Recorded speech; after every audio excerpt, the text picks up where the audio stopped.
Started because we've been waiting for a few minutes here. So yeah, that was a good little warm up.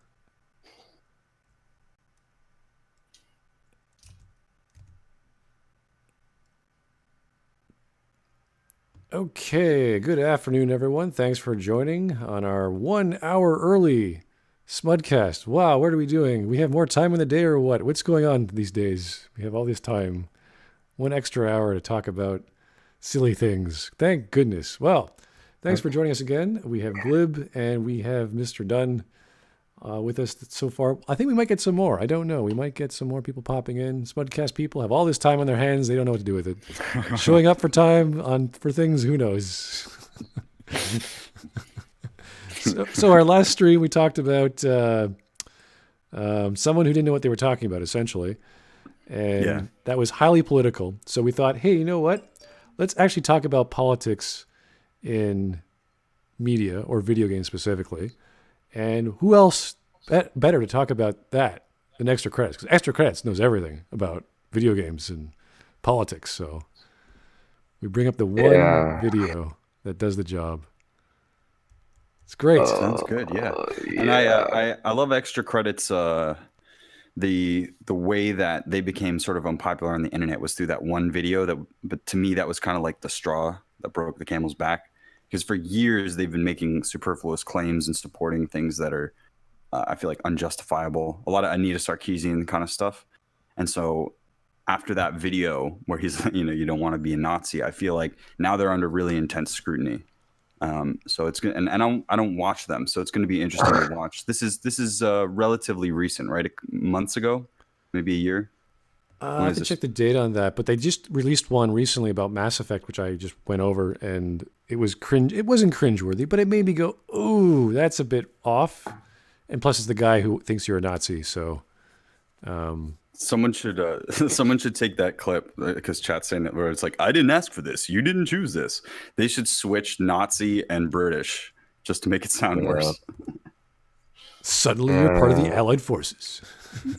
You didn't ask for this. I remember that one. The imperialist Britons during the time when they were large swaths of Europe and Africa and India.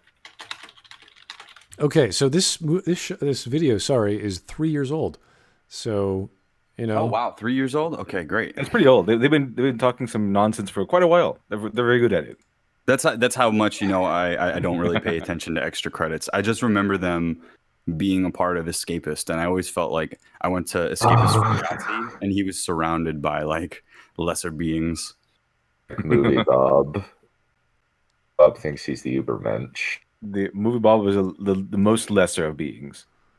Yeah. By the way, welcome to the fun party time, Literature Devil. Thank you very much. Appreciate it. Oh, I think you're going to like this one. This one is, we could say from the previous stream, cringeworthy, I think, is the appropriate response. I remember it. I'm trying to remember all the little things that man said. That young, gentle mind of nice dispositions. All the things he said. Hey, Dunn, do you have like an Ethernet cable to connect to your computer? Maybe that'll help your roboting a little bit. Oh, I'm roboting? Oh, shoot. Let me turn off some of my another one of my tabs. I don't have an Ethernet cable, unfortunately. Okay. There might be some sort of packet loss or jitter going on there. Anyway, I just don't want that to be an issue. Oh, it's Voice on the Radio. How's it going, sir? Hello. Yay. Hello. Voice on the Radio, also known as the voice of reason. Well, we're doing a wonderful Extra Credits video, so I hope you'll enjoy. And everyone, sit back, relax for the next hour and a bit, and let's get started. And to be honest, I've not watched an Extra Credits video before. You, sir, are a lucky, lucky man. Just give yourself a medal just for just showing up. You just, we're going to ruin your day. Hey. Does he do the animation stuff? Is that what at least this is animated. It's like, unlike Xander, this is animated. Extra Credits is a little more colorful. Yeah, they put effort into it. Yeah, Xander has nothing. There's no value to a Xander video. This one has at least a little bit of value. Well, they'll call you a Nazi, and then they'll animate a Nazi. It's like, oh, look, I'm a Nazi. Thanks. Hey, look. You see, when you bought this World War II game, you didn't know that you'd be playing a Nazi in a World War II game with multiplayer. You thought that when you played multiplayer, it would be Americans versus other Americans or something. It's so ridiculous. It's so ridiculous. I would be okay though with an anachronistic America versus the Soviet Union World War II shooter. That'd be interesting. Yeah, but I'd be fine with that. Also, how do you expect not to play as Nazis when you're basically playing against the Allies? People should have a right to play as the Nazis just as much as they have a right to play as Mordor or as the Goblins or Isengard in Battlefield of Middle-earth. Okay, so I don't want to play as an orc because I'm not black. Okay. I knew that was coming. I knew that was coming. Oh, that was I find it super hypocritical that we're gonna have The Last of Us 2 spoilers or whatever. But what I hear is that you play as a bad character for some of it, and that's supposed to be some deep lesson. Yet extra credits is saying with the Call of Duty or the Battlefield stuff that playing as a bad guy like a Nazi, you never asked for it or whatever. That it's so I feel like it's okay if Naughty Dog does something, but it's bad if something that is politically disagreeable is represented in a video game. Surely getting the opportunity. I didn't ask for it. Yeah, I didn't ask to play a psychotic murderer and hunting down Joel and Ellie. I didn't ask for them to die. How come suddenly it's okay? They forced that upon myself. Surely it would be an interesting experience to basically play on the side of the Nazis, essentially, because you get a perspective that you don't normally see. Yeah, if you're told if you're American or English, you don't get that perspective because it's told from the other side. We wish. As long as it's historically accurate, I think that there shouldn't be a problem. If you're handling the subject material with tact, I don't think it matters. Yeah, I mean, why can't we play as orcs in Lord of the Rings? Just because orcs, only make up to 20% of the population but commit 95% of village raids doesn't mean that it's racist to play as them. I like how it's socially acceptable for Clint Eastwood to make the Flags of Our Fathers and Letters from Iwo Jima thing, where it portrays both sides of a conflict, but we can't do that with the Germans or the Italians. There were some banning, though, of the German paraphernalia of the Nazis and what have you after the war, and just recently it was lifted. So, oh, really? Yeah, I don't know if that's going to be a thing anymore, whether the Germans actually still want to do that and talk about it that way or make media about it. So it's a possibility that the rest of the world were already free to do so. They haven't really done that much aside from maybe like Wolfenstein. Like I'm trying to think of other non-German... The Lord, Overlord, for example, is like where they have zombie Nazis. Right, and there's like the Man in the High Castle. There's other obviously non-German authors and creators that made Nazi paraphernalia or Nazi stories, so they are out there. But in Germany, you couldn't. So now that it's been lifted, is there an influx of these sorts of imagery and stories? I don't know. But I'd be curious if there is. Yeah, that does sound like it'd be interesting to see like how they kind of treat their somewhat sordid cultural heritage. If they decided to really distance themselves from it, or if they decide to just accurately portray it as something that was horrible and despicable. Now, the male Ray in the chat is saying that Pong is politics. And Pac-Man is politics. I don't know how. I'm pretty sure this video will explain everything to us. Because according to this video, everything is politics. All media is politics. So I guess it'll show us how Pac-Man is politics, what's political about the game Pong, and a whole bunch of other things. It's promising to be a very enlightening video. Okay, let me read a super chat, and then we'll get started. This is from Bogue. Thank you from Mexico. The anti-orc propaganda is being spread by filthy knife ears. The elf cabal rules the world. Why do elves control all of the forests? Is this silly story about people reacting to the orcs? being Yes, it is. racist. Oh, jeez. So racist. And that literal psychologist come out to say, no, you're wrong. And they went insane. So there was this thing on Twitter that I saw, some group called, I don't know what they're called, but they have this thing called Project Whispers or something. And what they did is they created a database that was 9,800,000 chat logs and web, like sources and stuff to track alt-right and the QAnon people and the hashtag. And I was like, I know they're trying to do it to expose it, but if you look at it from the opposition's perspective, they just made the most convenient database of all time to look up rhetoric and books and stuff. Like, if you wanted to join the alt-right or if you wanted information on this stuff, they just made that database. So I find it funny how easy it is for people to shoot themselves in the foot.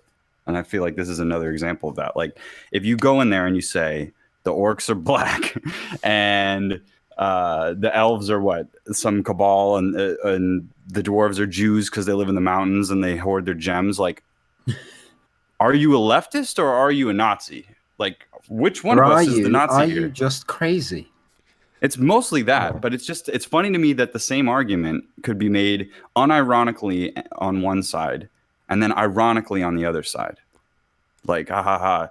Hello, fellow white men. Isn't it great that the Aryan Gondorians and Rohan win the day? Like, that would be an ironic statement on poll, and then that would be an unironic statement from someone on the left. Like, this is why Lord of the Rings is bad. The dialectic is so poisonous that, like, it's everybody's just projection about what the facts are, and meanwhile, all of us that actually like the books and are in the middle, like, this has nothing to do with any of that. This is basically a war veteran trying to get over trauma and trying to create hope in his own life through the form of writing it into books. That's my appraisal of it.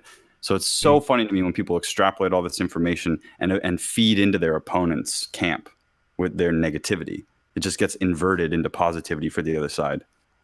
The problem is that the orcs, like, if you read the books, they're thinking about running away. Like, when you hear them in Cirith Ungol, they're thinking like, hey, let's grab some of the boys and run off. Find some place to live away from all this. All right, we have one more super chat, which is so cool. I got to spell it out, and then we're going to start. So this is from Krzysztof Kozel. I can't pronounce that right. I think I read all the consonants there. Just how many hours a day? You certainly mispronounced it right. Yeah, just how many hours a day do you stream, LD? I think it's half the day. He's quite a few. Yeah, he's a machine. Devil never sleeps.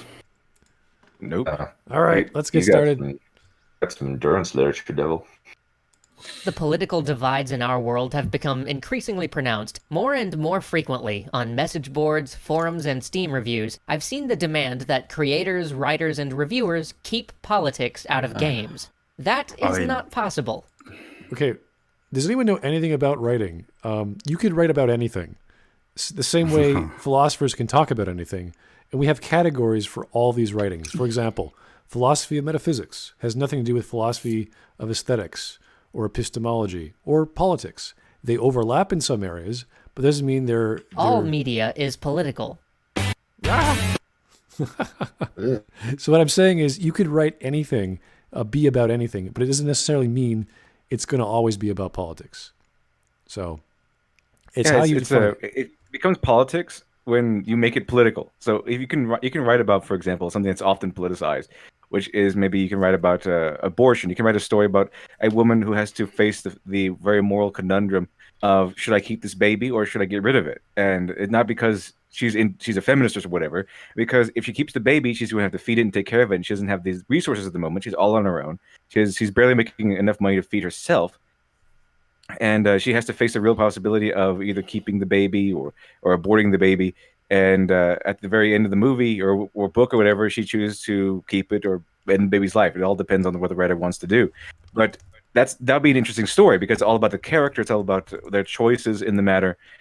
However, if you were to politicize it and make it like a pro-abortion propaganda piece or an anti-abortion propaganda piece, then she'll of course pick one. She'll, for example, like Ben Shapiro wrote it or something. With all due respect to Ben Shapiro, the woman will probably like have a new religious awakening. She probably would be like an atheist or something, and then she'll have a new religious awakening. And at the very end of the book, she'll choose to keep the baby for religious reasons and all that stuff. That'd be a little bit more politicized. You can kind of taste the politics in it. Not really more. It's not really all that organic anymore. But that's what we mean. So you can write about a subject that's often politicized, but it's not political until you make it political, until you politicize it. Mm-hmm. Mm-hmm. And plus, it comes down to your definition of what politics is. So your understanding of politics is going to be different than mine. I've read Aristotle and Plato. They have a very distinct taste in politics, and they have very distinct taste in art. So Plato wants to ban all art, not because it's going to be political, but because it can influence you politically in his ideal state. That's just Plato. Mm-hmm. So, yeah, to him, music is really powerful stuff, but it can be used for things going against the state. So, what is your definition of politics? That's what it comes down to. I feel like there's my ideal definition of politics, which is just arguments over policy, where everybody's on the same team or whatever. But at the same time, the reality of politics is all of the discourse and all of the actions that are taken to further some sort of goal involving government. Right. When you look at Aristotle, he'll see the group, everyone's part of a group. You're right, everyone is part of a group, and they all strive for the good, the ideal good, whether you're part of a country or a community or two people. And what's the greater good. Yeah, and what's good for the for the protagonist is usually what you go for. You're like, oh, I want my protagonist to achieve his goal because he's usually a good fellow or has a good goal or a good ethic in mind as opposed to the bad guys or the antagonist. So it kind of makes sense that these two things, the good that you're striving for happens to coincide with a story. So you can say from that angle whether the good is pleasure or the good is some ideal, it's like justice. Like, okay, I can see that. Even if what they want is bad, like revenge, you have your own morality of what the good. I have to right a wrong, or I have to pay back what someone gave me, that sort of thing. Even if it's an anti-hero like Batman, he does horrible things to the people on the street, but it's for a greater good. He's trying to keep everyone safe. Yeah, usually you have a story to teach a lesson. Like philosophers did this all the time, and they usually have like Aesop's fables. They're fables and stories meant to teach you a lesson. And it's kind of closer to what I think people mean when they say political and all that stuff. But that sort of formula has been used for many, many years to teach people. Those stories are able to teach kids what not to do, give you warnings of what you should and shouldn't do in such situations. Like don't pet a saber-toothed tiger or something, kids. Okay, don't go out there and do what your dads do and start hunting down woolly mammoths and stuff. Don't do that.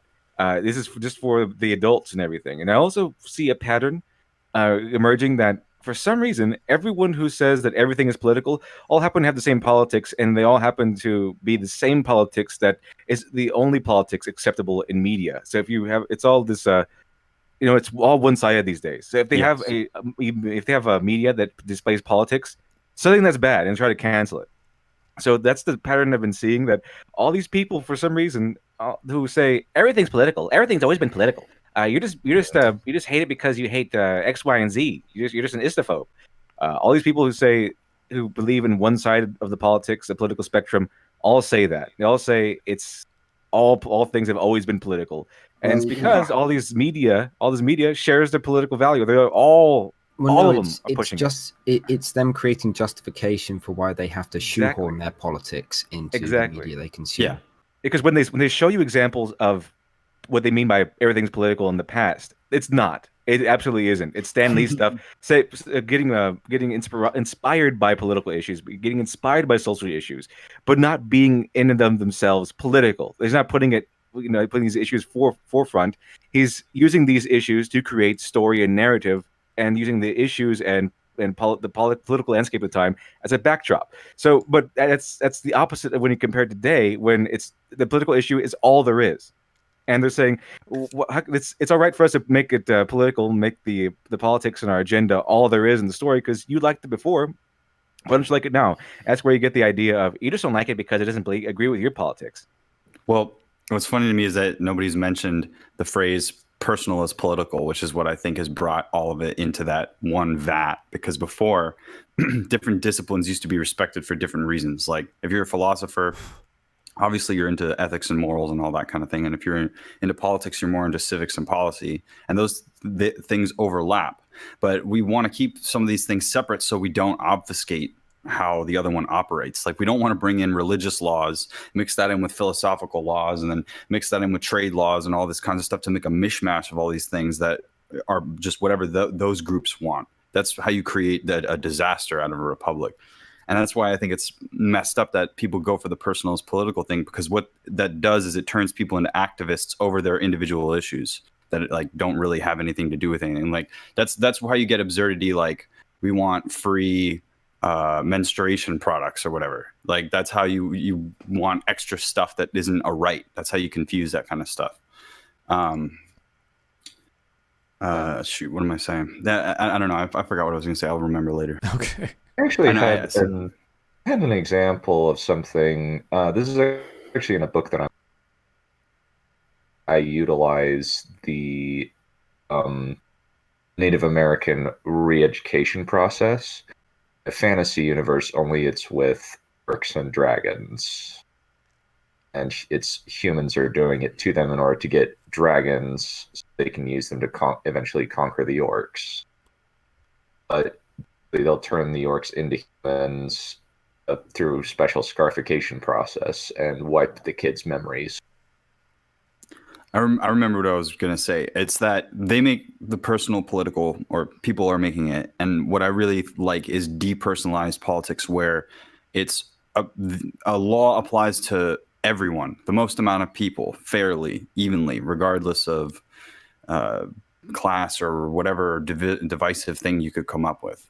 I don't like the idea of making things personal, because then it confuses what policy of a government is supposed to be and what social discourse is supposed to be in culture. I'm going to read 2 super chats. Let's continue. This is from Bogue.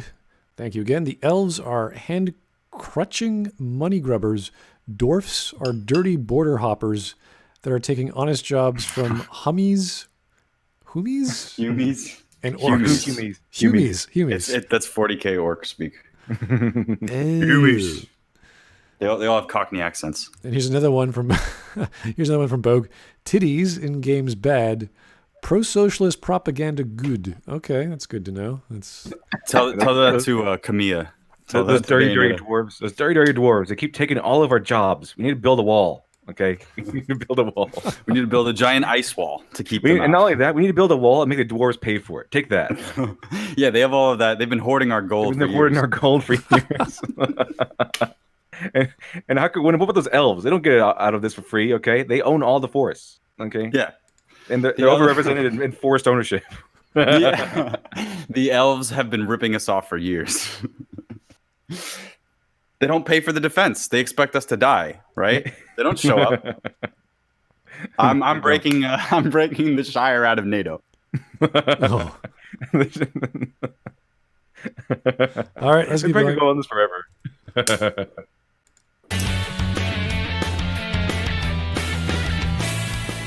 Heinlein wrote libertarian science fiction, and H.G. Wells wrote socialist. The X-Men is about the civil rights movement. Red Skull started out as a commentary on war profiteers. No, you're and, already of course, wrong. Captain America. Yeah, where should we begin? Back to Heinlein? Yeah, let's go back. Let's go ahead and rewind all this. the way back. Yeah. So anyone who knows Heinlein, he was a libertarian, and in this specific story, this is like not really a seminal work, but for other writers to be inspired by. It's a story about a guy in Mars, and he comes back to Earth. Strange land. Yeah, he comes back to Earth. He has telekinetic powers, and he starts a religion. And he starts with like his own cult and stuff. It's really interesting awesome, story. Yeah. Really interesting story. And like I like how the fact it kind of reminds me of Dune a little bit. That one little part of the story where water is kind of rare on Mars, and it's like a showing of relationship and bonds. Like, wow, that's Dune. That's Dune. Yeah, a lot of these science fiction writers were very inspired by each other to make smaller works or bigger works. That's when you see Dune. It's like, oh, this guy really spent all this effort. And then I think he died in 86. I can't remember Ebert. So, all these stuff builds upon itself. So, yeah, I would say there's lots of politics in this story, but it's not a political story per se. It's sort of like, here's this Jesus character coming in and just revealing all the secrets of the universe to a degree of how to live and how to think and how to be telekinetic. It's kind of cool. And everyone gets jealous and they don't like the change to their society. So yeah, there is some political issues in there, but it's not politics the way that we think of it. Well, Yeah, it was inspired.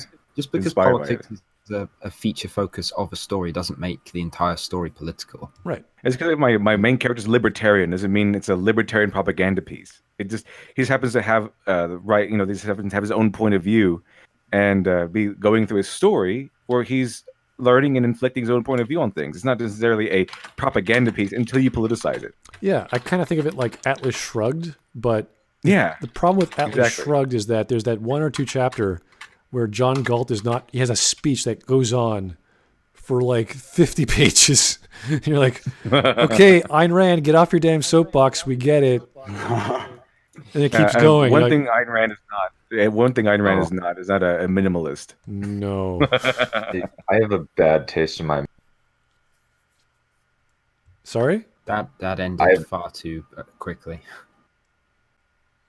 You said something about a bad taste and you're like, oh. I have a bad taste in my mouth from Terry Goodkind absolutely like spamming Ayn Rand whenever he talks about his favorite literature.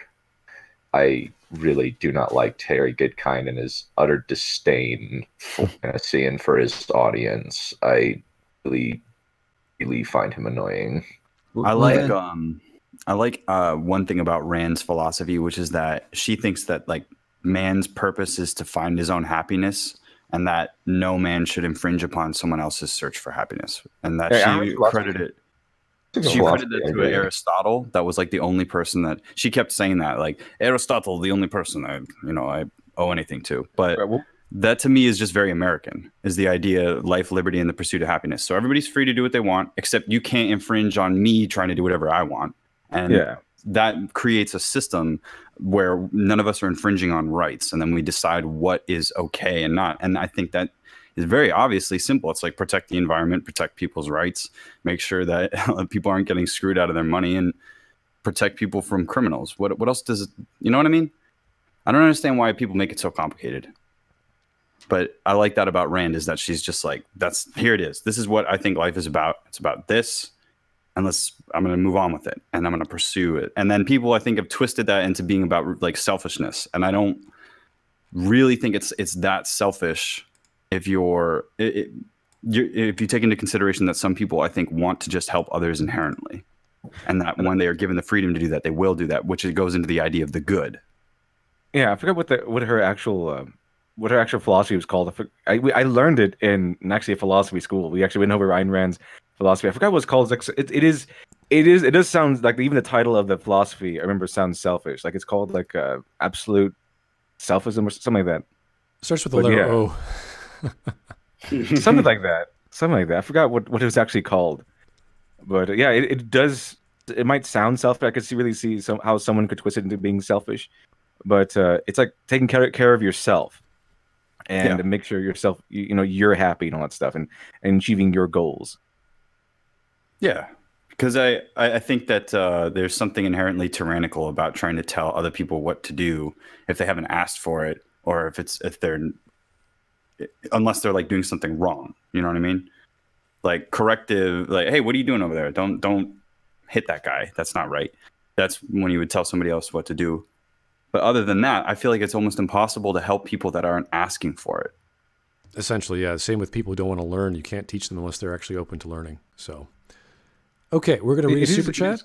They mentioned objectivism, but I don't think that was the one we learned. I would think it was called something else. I forgot what it was called, though. Everyone who talks about Ayn Rand in philosophy class, we sort of laughed after about 2 minutes just because of her philosophy and her personal life. And that's pretty much what she's remembered by. So anytime it popped up in philosophy class, you're like, oh, yeah, it's Ayn Rand. Okay, fine.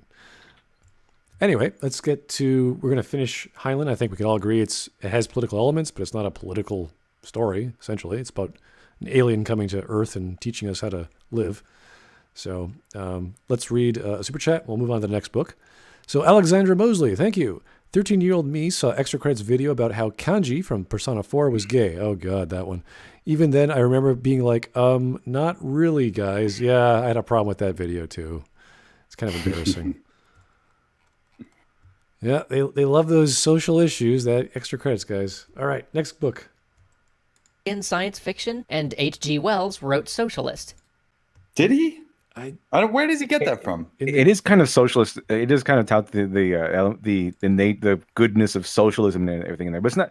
I don't think it's really book? all that much because it's like it's like what does it start off with? If I remember correctly, it starts off like the comet comes and like helps all of humanity, and everyone becomes a better version of themselves. I mean, it's been a while, but I just don't know which book he's referring to. In the Days of the Comet. Yeah, in Days of the Comet. Because before the comet just comes, that one.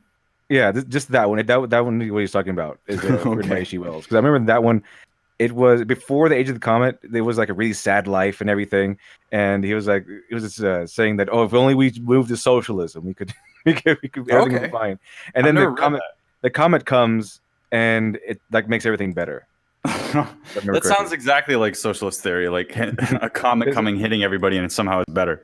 If I remember correctly, that's how it more or less goes. A quick summary of it, and that's a little socialist. That's not what all of H.G. Wells wrote. Like that's that one book. H.G. Wells wrote a lot of things. Yeah, right. Yeah. Exactly. That's why I think I was thinking about the Time Machine, right? Yeah, the Time Machine. What's socialist about that? Yeah, I was thinking about War of the Worlds. War of the Worlds is awesome. I saw a story about the radio drama being mistaken for news is absolutely hilarious. Anybody about that? Which one? Yeah, it's curious that the extra credits brought up this obscure book that you don't really usually associate with H.G. Wells. Like he's not really known for in the Days of the Comet. He's usually known for War of the Worlds or the Time Machine, that sort of thing. So it's kind of odd. Dr. Moreau. Yes, exactly. Invisible Man. I do Dr. Moreau. Awesome story. That's probably my favorite one. Right? Yeah, it's awesome. Especially how I love the Island Dr. Moreau, and I love what Alan Moore did with it. And, yes. And League of Extraordinary Gentlemen. It was so good. But anyway, these are the works. These are the works you usually associate with H.G. Wells. So it's kind of misleading that extra credits thought to pull this obscure work out, the one that the people don't usually generally know about, and attach it to H.G. Wells. He did not write politics. He did not write socialist propaganda. Okay, maybe in this one work he kind of did, but not in general. Usually his works didn't really seem all that political. They explored science fiction ideas. They explored ideas that that answer the question, what could be, what might be, what if? Not socialist propaganda. Must pump out socialist propaganda. No, neither of these authors pump that propaganda. They might have stories with political themes in there, maybe that you can kind of explore and attach to the word politics to it. But no, they were kind of just at worst inspired by it. Maybe it's a little bit different in the Days of the Comet, but not really in most of his works. And a lot of his works were in part, so it wasn't just that one. There's like more to this book. So what happens in part 2? I'm not sure. I haven't read it, so I don't know. But this is a small element of the book. So, yeah, I'd say a change in political nature would be a politically based story, but not the whole thing, obviously. Can we also agree that because the beautiful land of subjectivity we live in, anyone can walk away from any story taking away anything they think jumped out to them on a personal level. So if you are a inherently political person, you might stick to or you might create ties to elements in a story that you have deemed political when that wasn't the author's intention.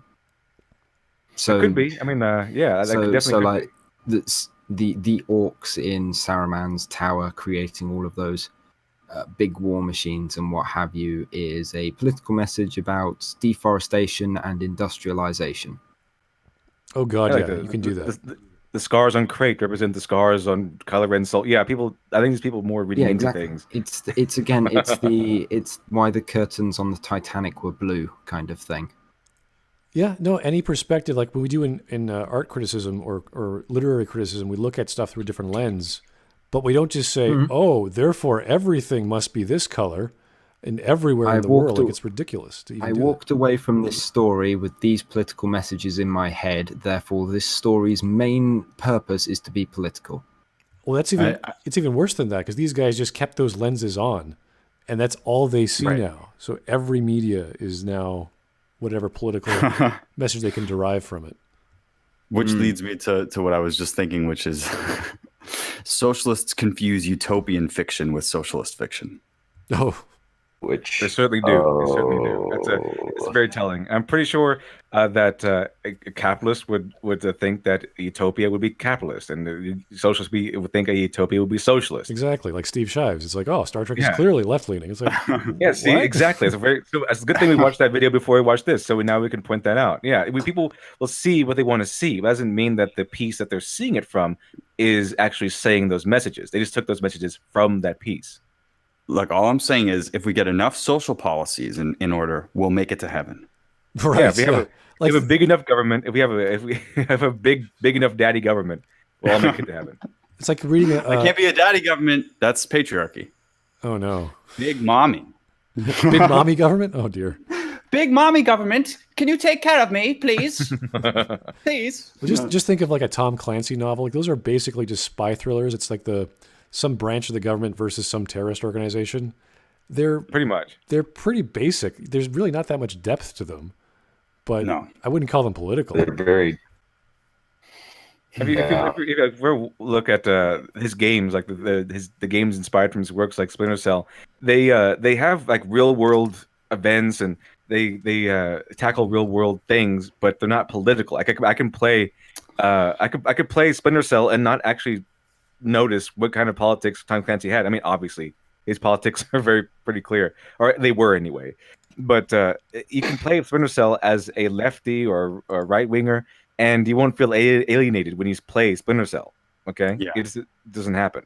The only game that could be construed as like really political was the game that they canceled, Rainbow Six Patriots, which I really wanted to play. I don't even know if it ever existed, but the idea of a bunch of people that like rise up against the elite, like Bane style, and then Ding and the gang have to go after them. That sounds like a political argument that's interesting to see. That I think.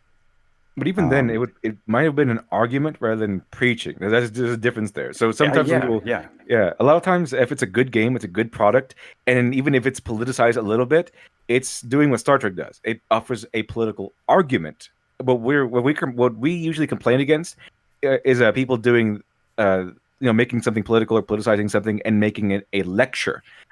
One is just telling you things. The other one is engaging you in the discussion. Right. That was the fault of Atlas Shrugged. It was doing just fine, and all of a sudden John Galt gets his 2 hours of a soapbox. I also feel like it's super weak sauce when these companies want to engage in some sort of statement, but then they have to walk it back to the point of blandness. Like I was playing Far Cry 5, which I really enjoyed as a game. Yeah. I just was was having fun with it, and it has this prophet guy, and it's kind of going off of Christian stuff, because I think in general it's easy to criticize Christianity. Like they're not going to get upset about it. But That's when I what was it's called, playing right? the game, I was like, this would make way more sense in Afghanistan. This is like a game about jihadists. It's not a game about Christians. That's the one with the cult, right? With John Yeah. C. Yeah, I really liked that game. I really enjoyed that game. I thought it was going to be all politicized and everything, but it really isn't that bad. There's even like this hardcore gun-toting Republican that is actually an ally. In fact, the woke people, the NPC types, they got mad that this guy wasn't a bad guy. This hardcore Republican candidate for governor. He was so hardcore, he's like right-wing. He was Republican. The Republican's Republican, and you help him. He's an ally. In fact, his son has like a rocket launcher. He fires all as his main weapon. It's how the guy that saves you. The guy that saves you is an old kook from a Cracker in the Hills type. That's the whole. But like the Ubisoft is so non-American that everything is kind of stereotypical, but then they again walk it back. So it's I like that when you actually play it, it's more of like a cult of like personality Scientology type thing. Or like a mega church, which I think is really cool. But I just found it interesting that I know that there are some topics that they won't cover, and that there are topics that they feel perfectly reasonable covering, like God of War 4. I think that involves a lot of Norse gods, right? Yes. Yeah. So you can kill Norse gods, you can kill pagan gods all you want, because there aren't any pagans to get upset at you. They're all, what's Varg going to do? And then you have all the, Christians, they're not going to be, they'll complain, but everybody goes, ha ha ha, Christians, remember the satanic panic? You guys are weird. Go do funny dances. Now, yeah. And then nobody, of course, will touch Jewish stuff, because then the Jews will be like, litigation. And then what else? You can't criticize China because they're too powerful. So everything has to be cleansed. Like Homefront can't be about China. It has to be about North Korea, which makes no sense. That story's all about the Chinese government taking us over with like cell phones and stuff. But it's produced as if it's the North Koreans do it. So we get all this milquetoast content because nobody's willing to make a stand, or nobody's willing to put up an effort to defend themselves. And when they do, they get called racist and sexist. Like Daniel Varvra, what's his name? What was the Warhorse Studio? No, what's the game that he made that was like the medieval game? And people were complaining that it didn't have black people in it. Was it not Kingdom Come? Sorry. Yeah, I actually have that game. It is Kingdom Come something. Deliverance, right? I think it is the Kingdom Deliverance. They're really mad that it was realistic, and it was right. It was realistic. Yeah. And you're like, well, okay. And the same goes for something like The Witcher, which is doing their own thing. And it's really frustrating because it's the exact opposite of what players actually want, which is variety. Like, there's no reason why we wouldn't want a game from any part in the world. I would love to play a game where you played as the Mongolians. I'd love to play a game where you're escaping from China as a Uyghur Muslim.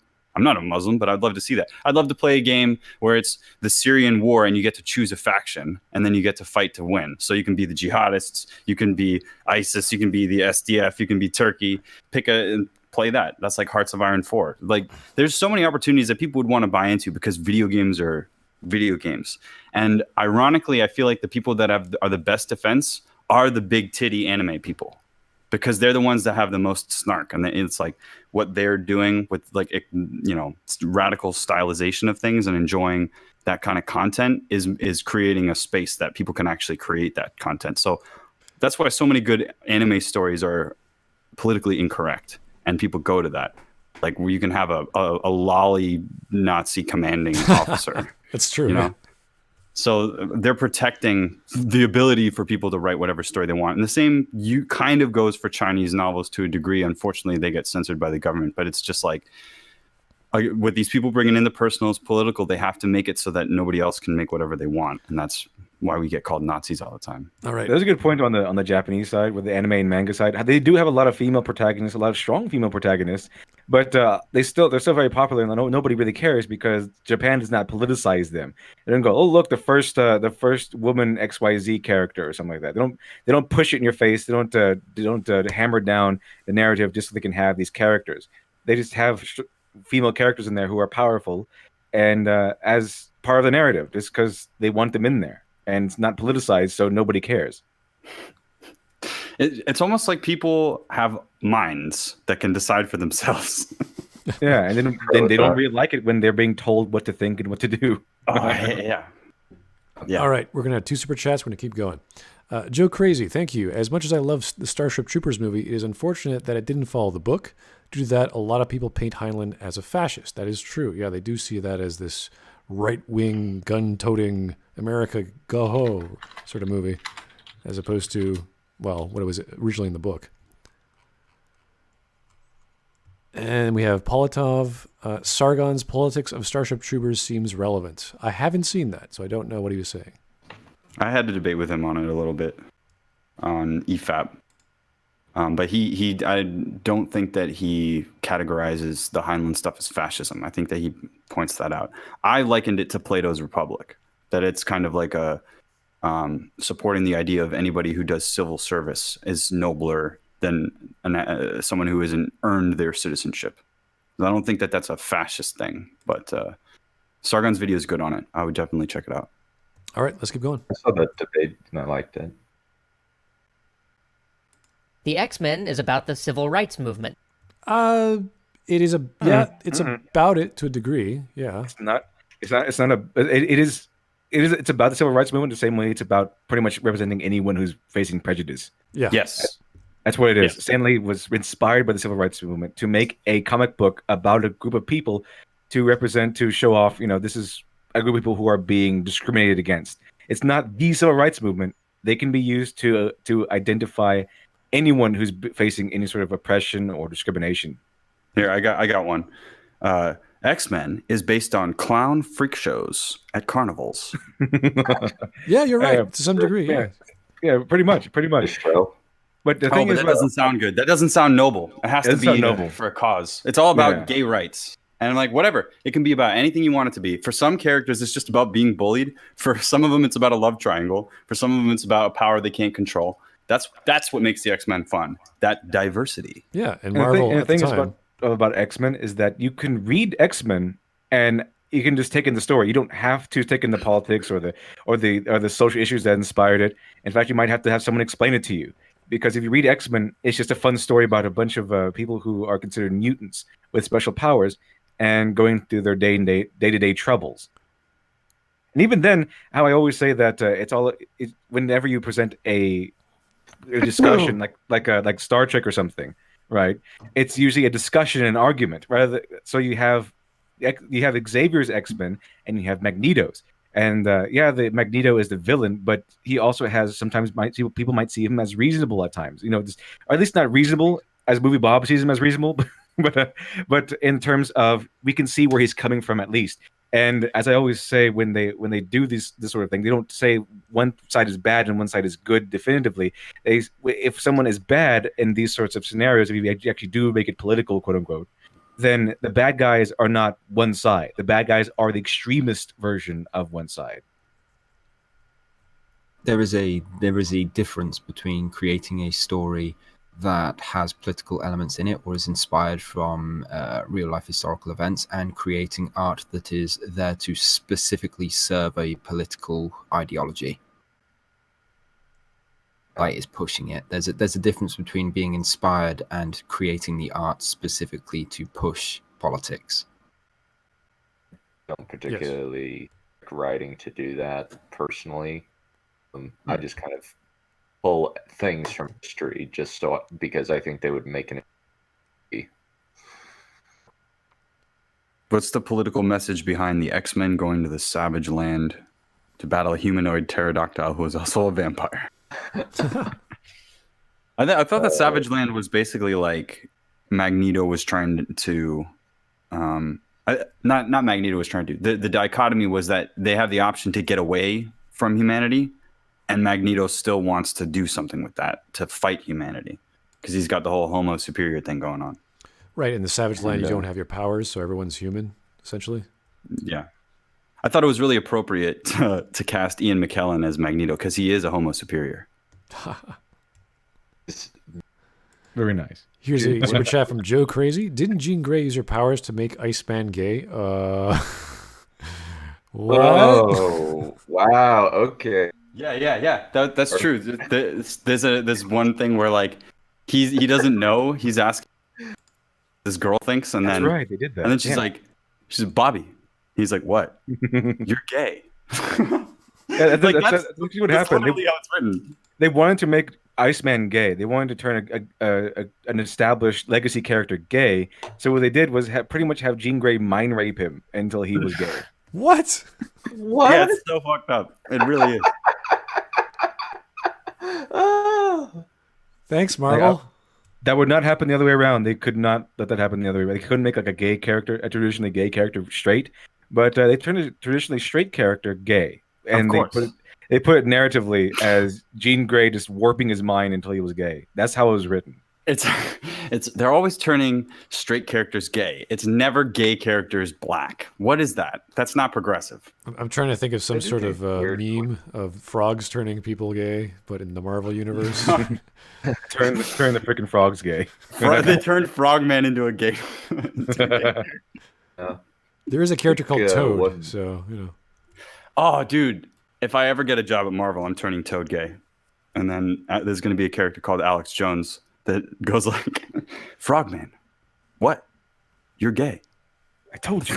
I told you. I told you all. Go for it, Glib. Do it. That'd be hilarious.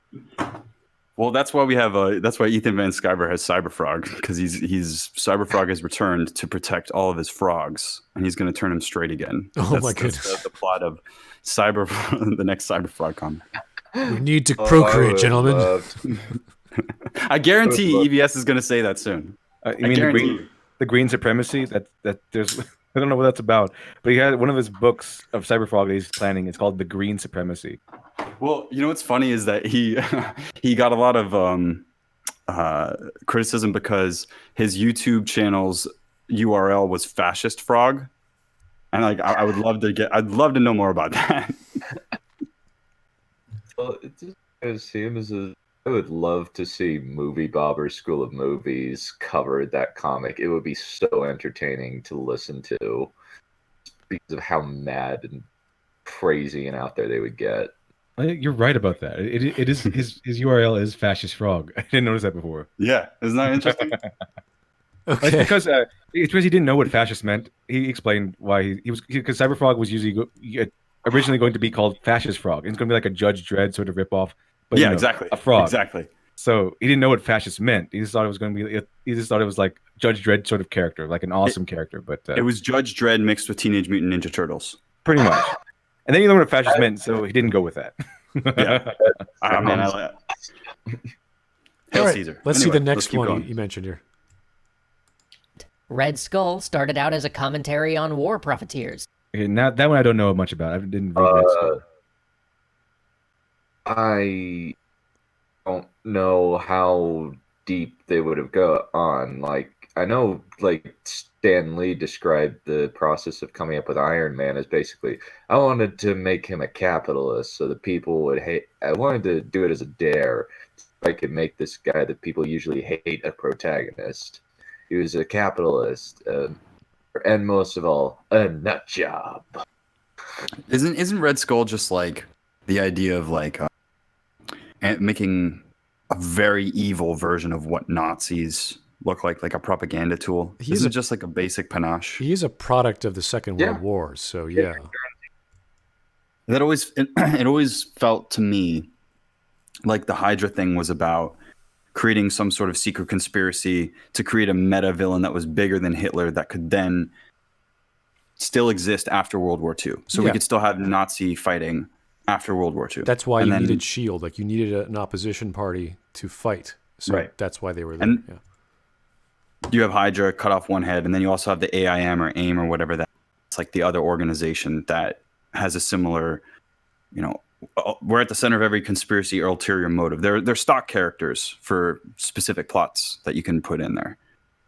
Like you could do a modern day comic about Hydra being some sort of like secret Argentinian fascist faction that's building some sort of nuclear weapon, and then Punisher has to go down there and kill him. That would be a great Punisher Max comic written by Garth Ennis. Yes. And, of course, Captain America was created to argue that America joined the fight against fascism at a... Yeah. I agree with that. That's fine. It's become a heck of a lot more than just a political symbol, though. Time when most Americans were against doing so. Star Trek is a post-scarcity, liberal, democratic utopia. That sounds actually accurate to me. That's better than him saying it's socialist, because it's socialist. It is liberal socialist. And it is democratic. And it's post-scarcity. Yeah. No, apparently it's like a far left socialist paradise, according to Steve Shives. We have no need for resource management. Why do we have politics then? And successfully or not, it ardently tried to show a world where race and gender no longer determined what you could be. On the other side, to tell stories. It didn't say, here's your politics, now think. Is what you think. It was successful. It was successful in that, I think. That was the whole point. It showed this world where everyone got along, and then the problems were external. And that's it kind of just like showed what it would take to get there. It wasn't pushing politics on us. It was telling us interesting stories that might have been politically inspired. Here's a super chat from Bogue. Thank you again. Google Red Skull Trump speech. They tried to make Red Skull an analogy to Trump, but they ended up making Red Skull sound reasonable. Okay. Yeah, I think that's what they did. They hate Trump so much. They actually put a literal Trump speech and made Red Skull speak a literal Trump speech. Can I read it? Sure. If you can find it. Okay, here we go. They also made Trump MODOK or something. That big brain, that big head. Yeah. Here we They go. made Trump that guy. Hilarious. We grow in number each time I visit. Thank you, my friends, for your courage and dedication to our cause. I have just come from Europe, my homeland, in fact. And do you know what I saw there? It was an invading army. These so-called refugees, millions of them marching across the continent, bringing their fanatical beliefs and their crime with them. They attack our women and bomb our cities. And how do our leaders respond? Do they push them back and enforce the borders, as is our sovereign duty? Of course not. They say, here, take our food, take our shelter, take our way of life, and then take our lives. Despicable. So, it is good to be here, where some men still know how to fight.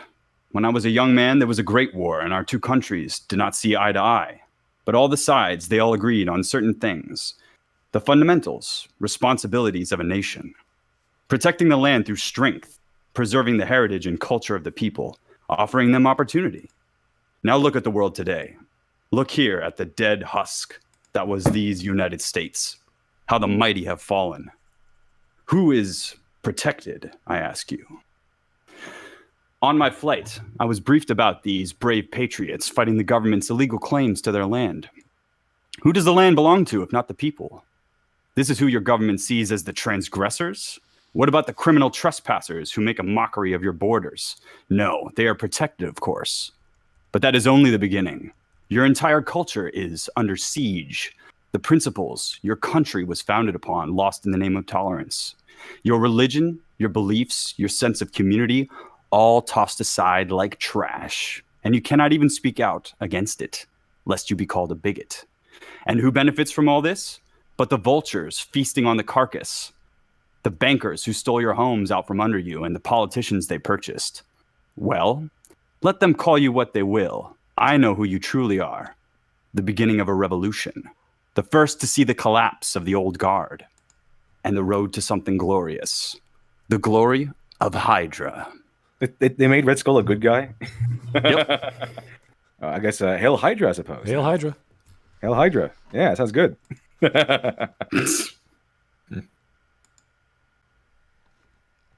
be funny if they made Red Skull sound like Trump too, like he talks like Trump with hand expressions and everything. It'd be fantastic. Oh no! Yeah, I see the super chat. I cannot do a good Trump impression. He's very unique. I don't have that kind of vocal thing. I can't do like Meatwad style characters or like that kind of throaty sound. You can do it. You have the skills, man. You can do it. It's tremendous. I can't. I sound like John Travolta. You got the best skills. Believe me. I can write like him, you know. It's tremendous. Tremendous. Just circular things followed back to the statement I made originally. It's good. It's good. Everything's going to get better. This coronavirus, it's going to be gone. You know, little sun, little disinfectant. I think we can inject that in there, right? Tremendous. It's going to be great. It'll be gone before you know it. Some say it's going to be in April. I'm not saying that. But, you know, the experts, the best people, the smartest doctors and the best people in our country have been telling me these things. So it'll open up. It'll get better before it. Believe me. That's it. That's Trump. Speaking of the island of Dr. Moreau, I think that Orson, what's his face? The guy who played Jor-El and Marco Corleone. I can't remember the actor's name. I feel very bad, but he kind of missed it. No, not Al Pacino. Marlon Brando. That's his name. Oh, he died way too early. He should have played Donald Trump. It's kind of sad that he died too early so that he was not able to play Donald Trump. I think he would have been perfect. Marlon Brando? Yeah. Oh, that's funny. You know, we gotta make America great again. It's what you gotta do. That is true justice.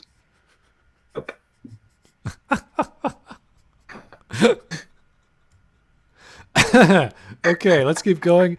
Super chat, WD Frost, thank you, sir. So Red Skull is a hero now. He certainly sounds like one. Sounds like one. All these people are trying to destroy your country. I guess you're the bad guy if you want to defend yourself. Yeah, it's like, imagine Lord of the Rings in a post 20th 2015 world, they totally try and like, no, the orcs are totally just immigrants. At least that's just me cartoonifying the opposition, but I think that they might do that. No, you're right. It's so overwhelming. It's like it's so constricting where we're at, because it seems like everything has to be the same. You know, like I felt, think about how great Watchmen the comic is. The movie's flawed, but it's like one of Zack Snyder's best works because it's connected to it. And then you get the further degrading of the content with the DC prequels and sequel stuff and all the junk that they're doing. And then you get the TV show that has nothing to do with the story.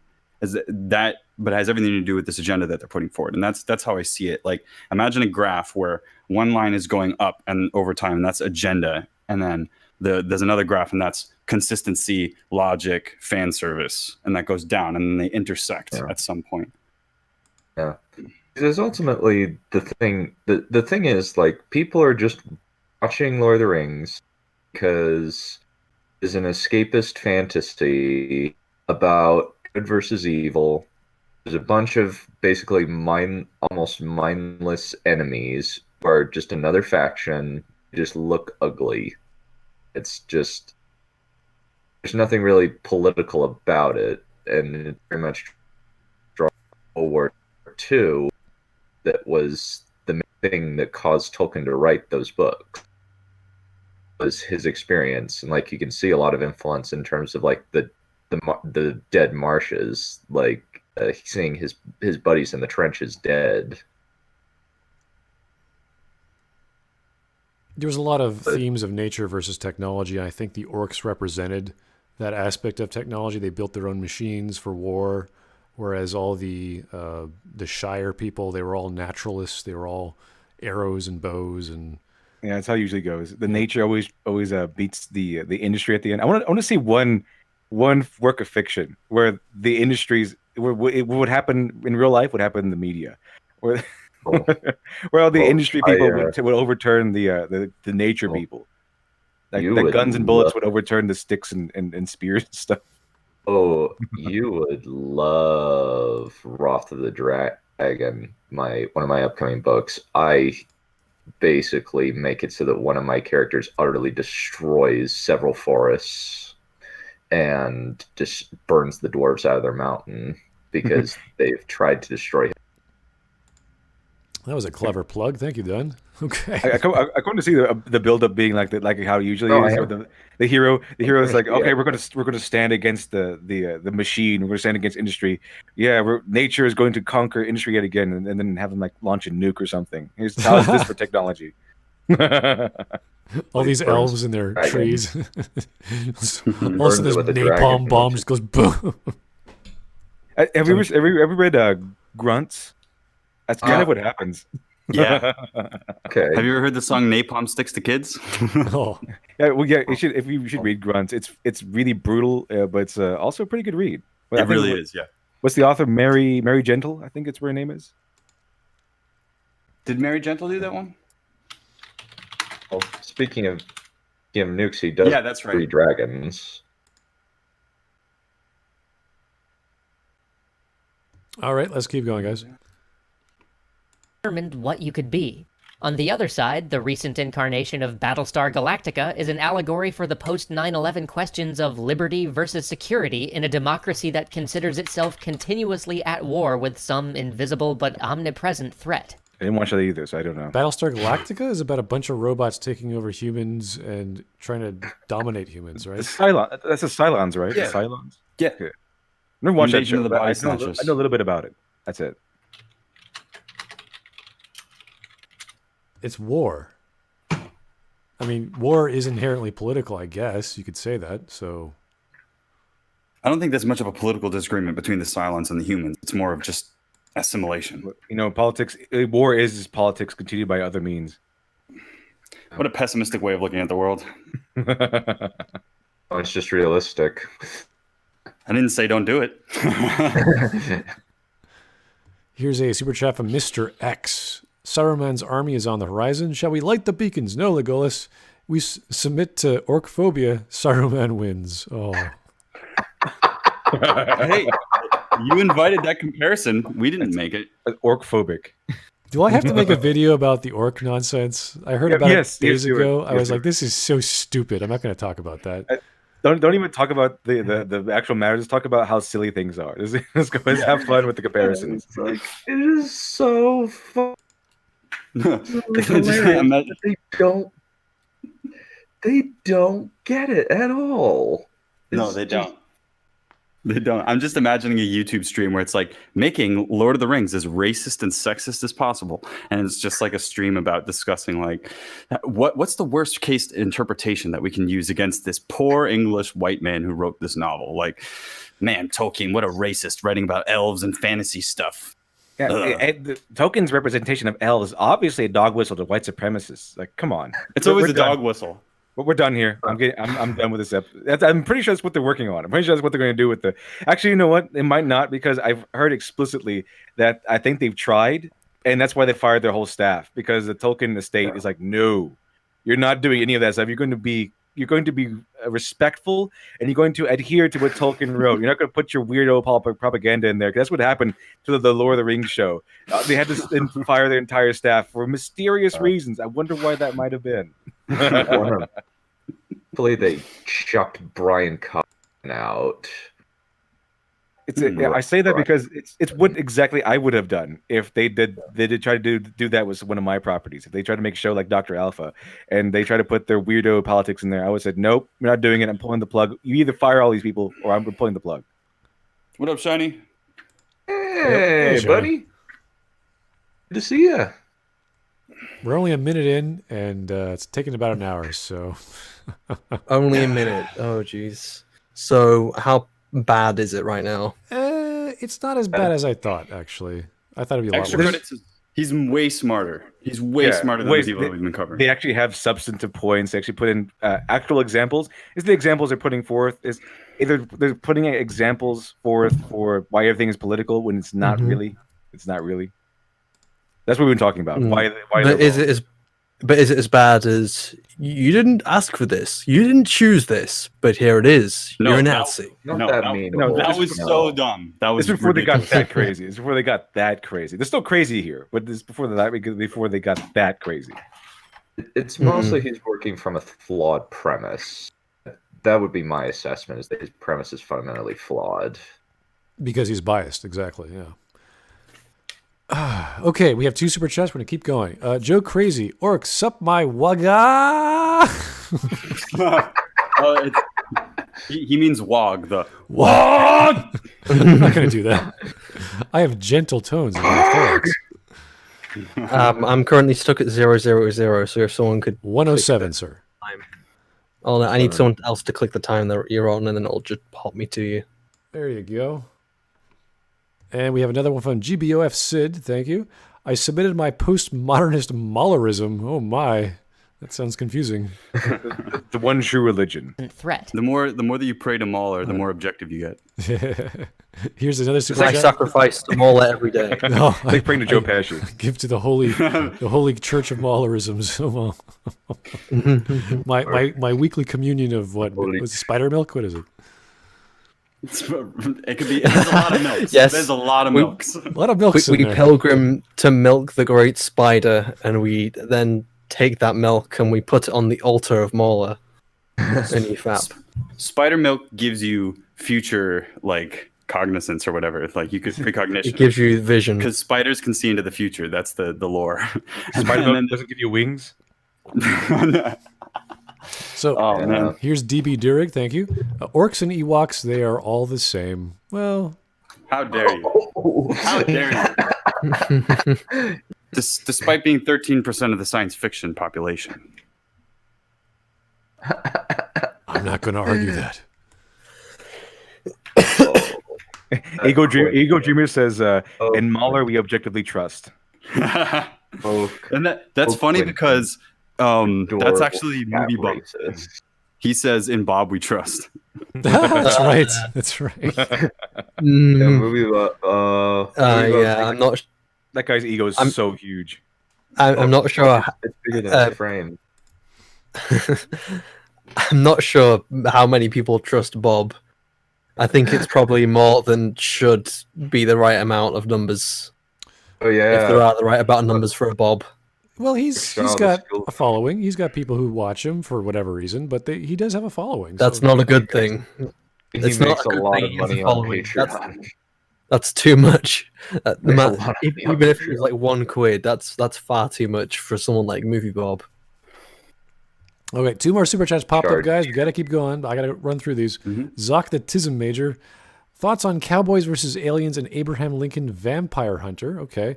They're my guilty pleasures, but I think they have actual objective quality to them. I think they're B-style movies just done with higher budgets. So they take the lore and mythology of cowboys and Indians and apply that to aliens and then apply that to vampires.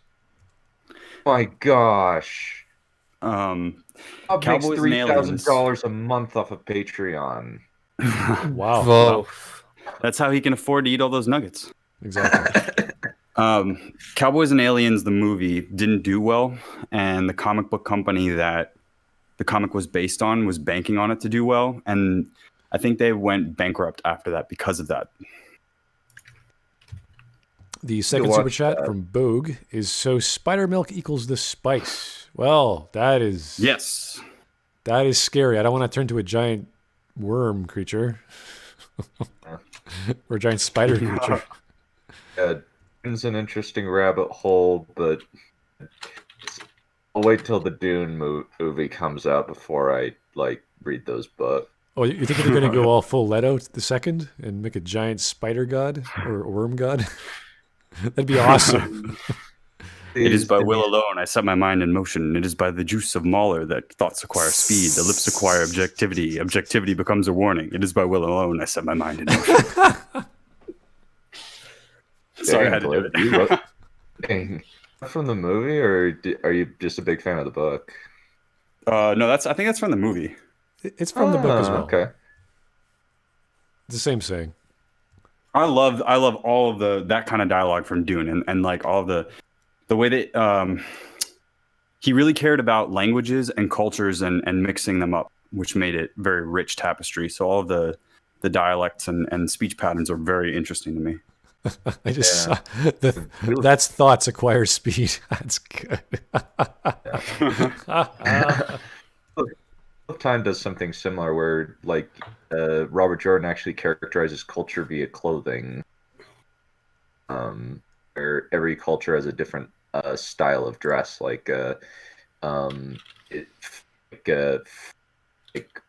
culture is like French, just pre French Revolution. Another one is like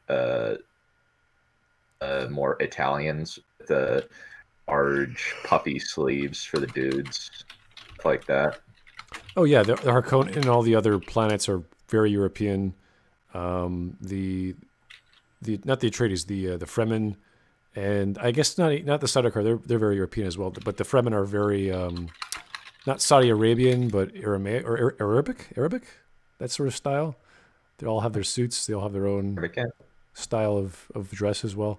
So yeah, a lot of allegories about religion, the oil race, but again, not inherently political.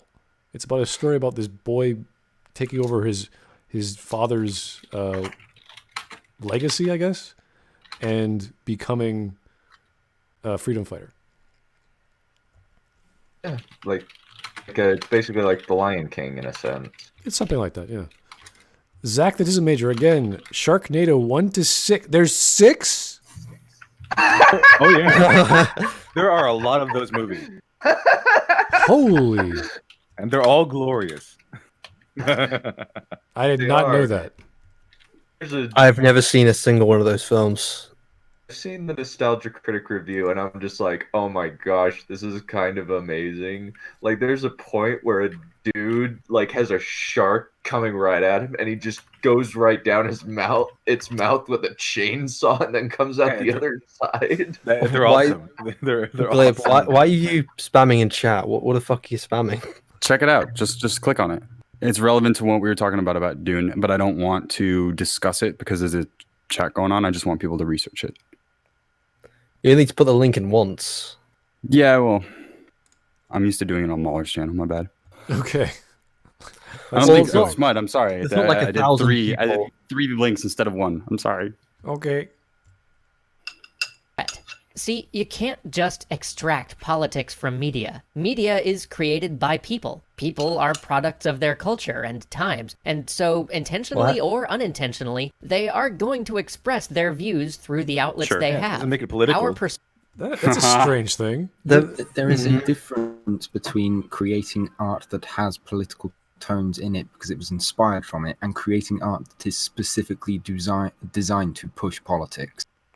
Like I said before, you can read X-Men and you cannot pay attention to the politics that might have been the influence of it. Well, I'll put in, for example, in a film, you might put in because of your political belief, you might put in a gender non-binary character. The fact that that character is there doesn't necessarily mean it's pushing politics. It just reflects the politics of the creator. But if that then starts getting pushed, like the gender non-binary character is always bringing out the fact that they are gender non-binary and they're rubbing it in people's faces, and the story put so much focus on it, then that would be pushing politics compared to just the creator's views being pushed into a film. That's a really weak hereditary argument, saying you're a product of your parents, therefore you are your parents. No, like if you want to talk about writing, you're a product of your experiences, you're a product of your language, and by virtue of language, your style and mannerisms. So you would speak and write a certain way. That's about it. Not, I'm part of the Westminster parliamentary system, therefore I'm a nationalist or I'm a European. The thing is, like, I have very different politics to both of my parents, so I'm not quite sure how true your politics are, your parents' politics would be. Yeah, it's like I've never read a book outside of what my current government represents. I never heard of communism. I've never heard of dictatorships. So I'm going to write about only republicanism or something. It's like, no. Hey, what if someone hadn't heard of those things? Like, what if someone, if we say, oh, it's a civil rights movement, what if someone never heard the civil rights movement? What if they've been living in a cave this whole time, and all they did was read X-Men and found it enjoyable? You've extracted the politics out of that story. Okay, there's no politics in there. They don't even know what's going on. You can extract the politics if it's even in there, hypothetically speaking, from a piece of media. However, what we can't do is stop you from seeing politics where you want to see politics. That's what we cannot stop. And you could say the same thing about language, drama, emotion, color, anything from a book. You could say, oh, I could see characters killing each other. Oh, I could see robots killing humans. You could say anything about any content. So the fact that this guy sees politics everywhere is more telling of his character than it is of the concept that all media has politics in it. I think though, like, it's kind of the difference between like taking elements from, say, history or even politics and just putting it in there versus beating the audience over the head with a message. Does that sound accurate? You cut out there for me. Right. I mean, like, kind of the difference between somebody like taking inspiration and using certain specific political events and versus beat somebody over the head a message. Kind of the difference between what Joker did, utilizing a lot of different, like, a couple, like a shooting might have been inspired by another. Is he cutting out for anyone You're else? really cutting out, Dunn. Oh shoot! Dang it! I'm going to read some super chats, if that's okay. Zach, the Tism Major, gave us the 6th one is about time travel in regards to Sharknado. Oh my god! What? Is that true? Time travel? They time travel now? They time travel now. That's amazing. Is it fucking sharks traveling through time and space? I'm just imagining Dunn as the Joker with a bunch of pet sharks traveling through time.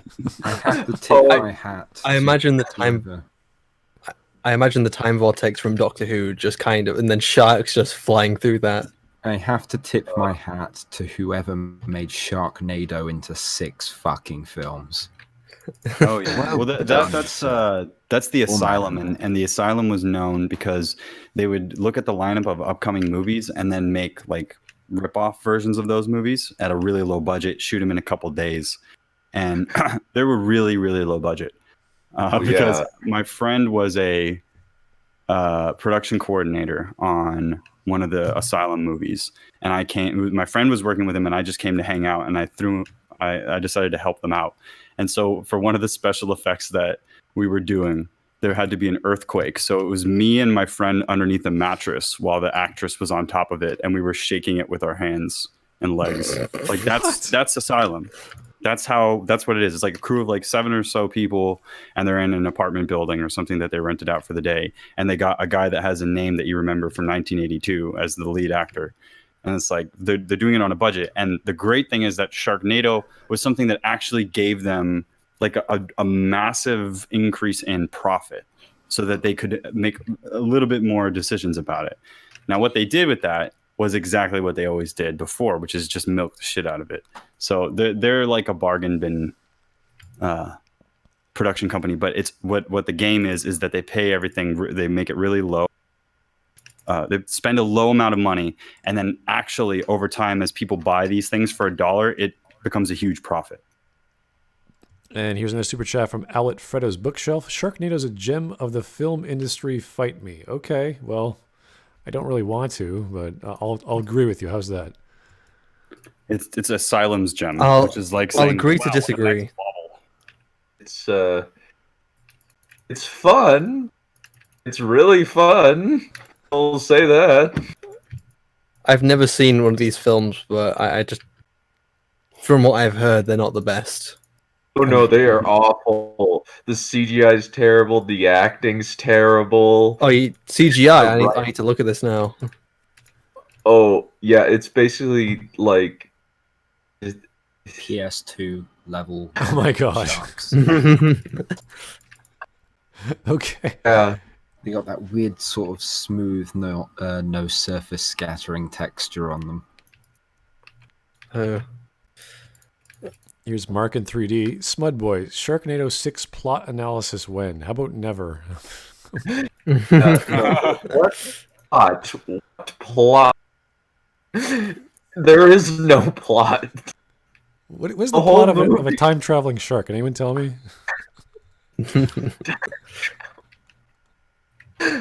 That was a rhetorical question, by the way. Okay. Here's Constantine. Thank you, sir. I wonder what Extra Credits thinks the politics of Minecraft are. Do not ask him that. I'm sure they'll make a video on it. Oh, God, no. It's obviously cyber primitivism. It's going to be something like, you can abuse animals or something like that. So the ultimate libertarian propaganda beat. Yes! In a post-scarcity scenario where everyone's struggling for reasons. It's the politics of the anarchists. They believe all society should be ripped down and everyone should go back to the wild and start building house out of wood that they punch from blocks. That's how the frontiersmen did it. Mm-hmm. Punched those trees and made wood cabins. Shiny, you need to. I'm going to send you a link. You need to check out the trailer of Sharknado 6. Oh, I'm going to. Oh my! Please tell me there's a time vortex with fucking sharks flying through it. There is indeed a time vortex with sharks. Oh, they go to medieval Camelot and they meet Morgan Le Fay. No, we're not talking about that. Stop. Sharknado versus a T-Rex. No, we're not talking. Please stop. The Sharknadoes are invading the stream. Get them out of here now. True story. Anyway, let's continue. Story. Oh my god! All right, let's continue. We're continuing, people. I'm watching this. No, we're not doing this, Shiny. Oh god, I'm just what? Oh, why? Don't make me go Abby on you. This is like a better, more well-funded Birdemic. Not wrong. The sixth one as well. Imagine what the first one was like. All right, we're continuing. I'll continue watching it after. We're continuing, gentlemen. Let's go. If we get through this video, can we watch the trailer to Sharknado 6? Yes. Yeah. Yes. Perspectives and understanding We of the have world one. inevitably shape our creative work. This is part of what makes the work human, what makes it alive. So does having any kind of emotion or philosophical question or ideology or a conflict or food or sunlight or any other element to make it human. Yeah, so far this is it's a very strange argument, but one I've heard before. Politics There equals is- humanity? Okay, so does water There wheels. is no way to prove that having politics in a film makes it more human. Mm. You cannot prove that.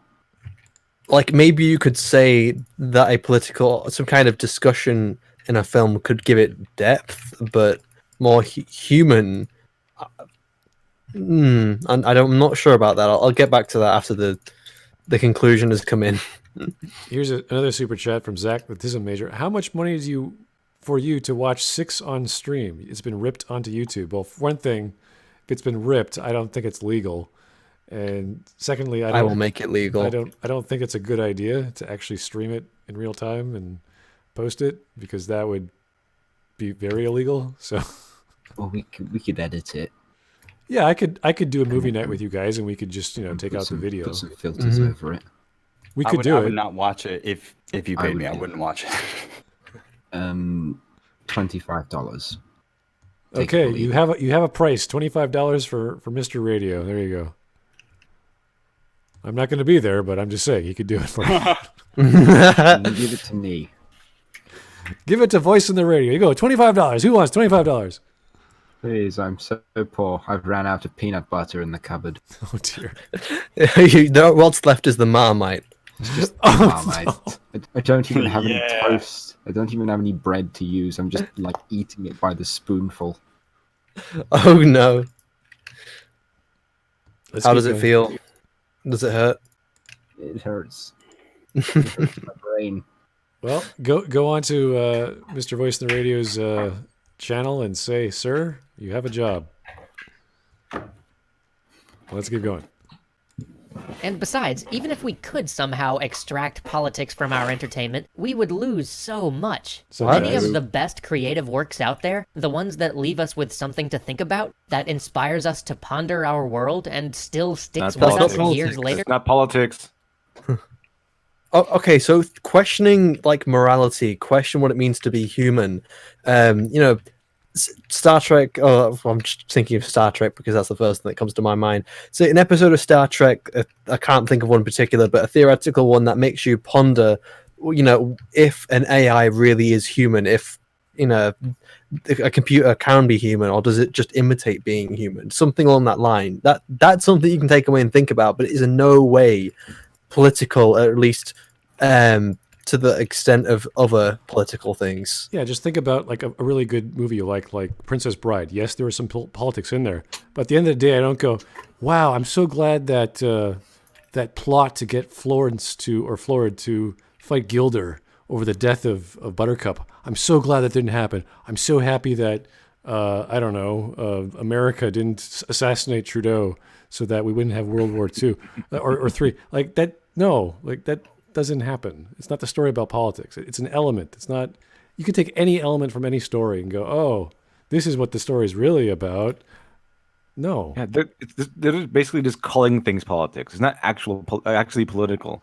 So how come I'm getting this feeling that the rest of the stream is going to be us going, "That's not political. That's not political. It's not politics. No, it's not. You're wrong." Nope.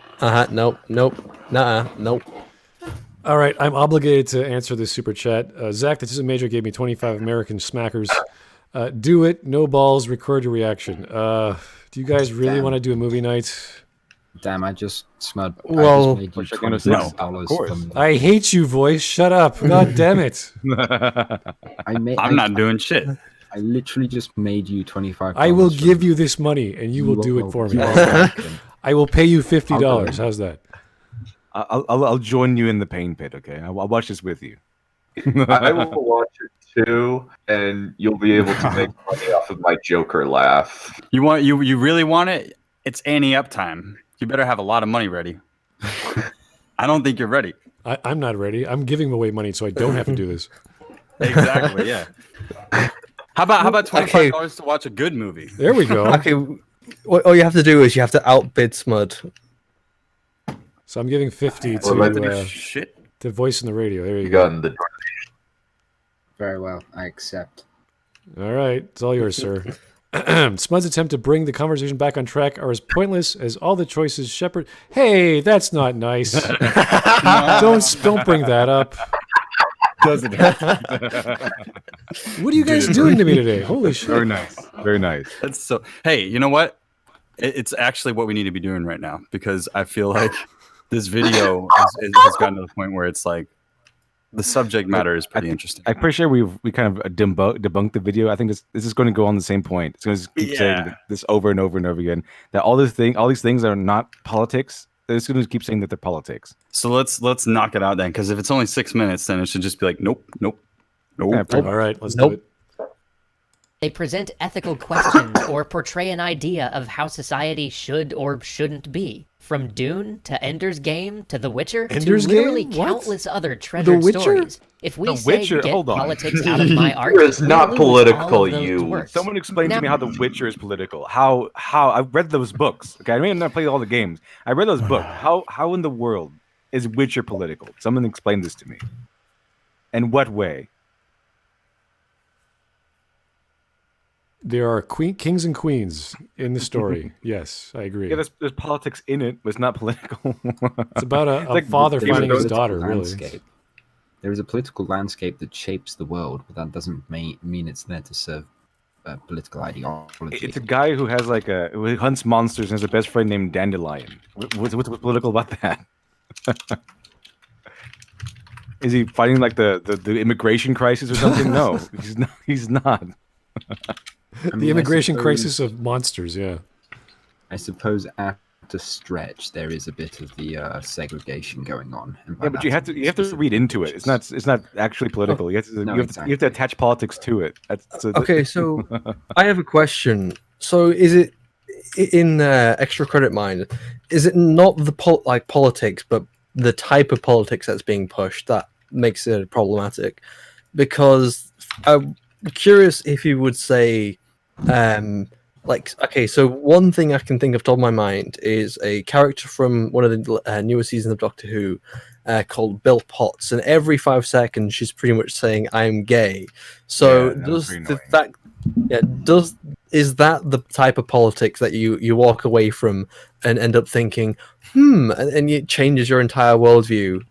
Because I don't see that happening. You know, in fact, the beginning and ending of Bill Potts' stay on the show is because it's all revolving about her being lesbian. Mm-hmm.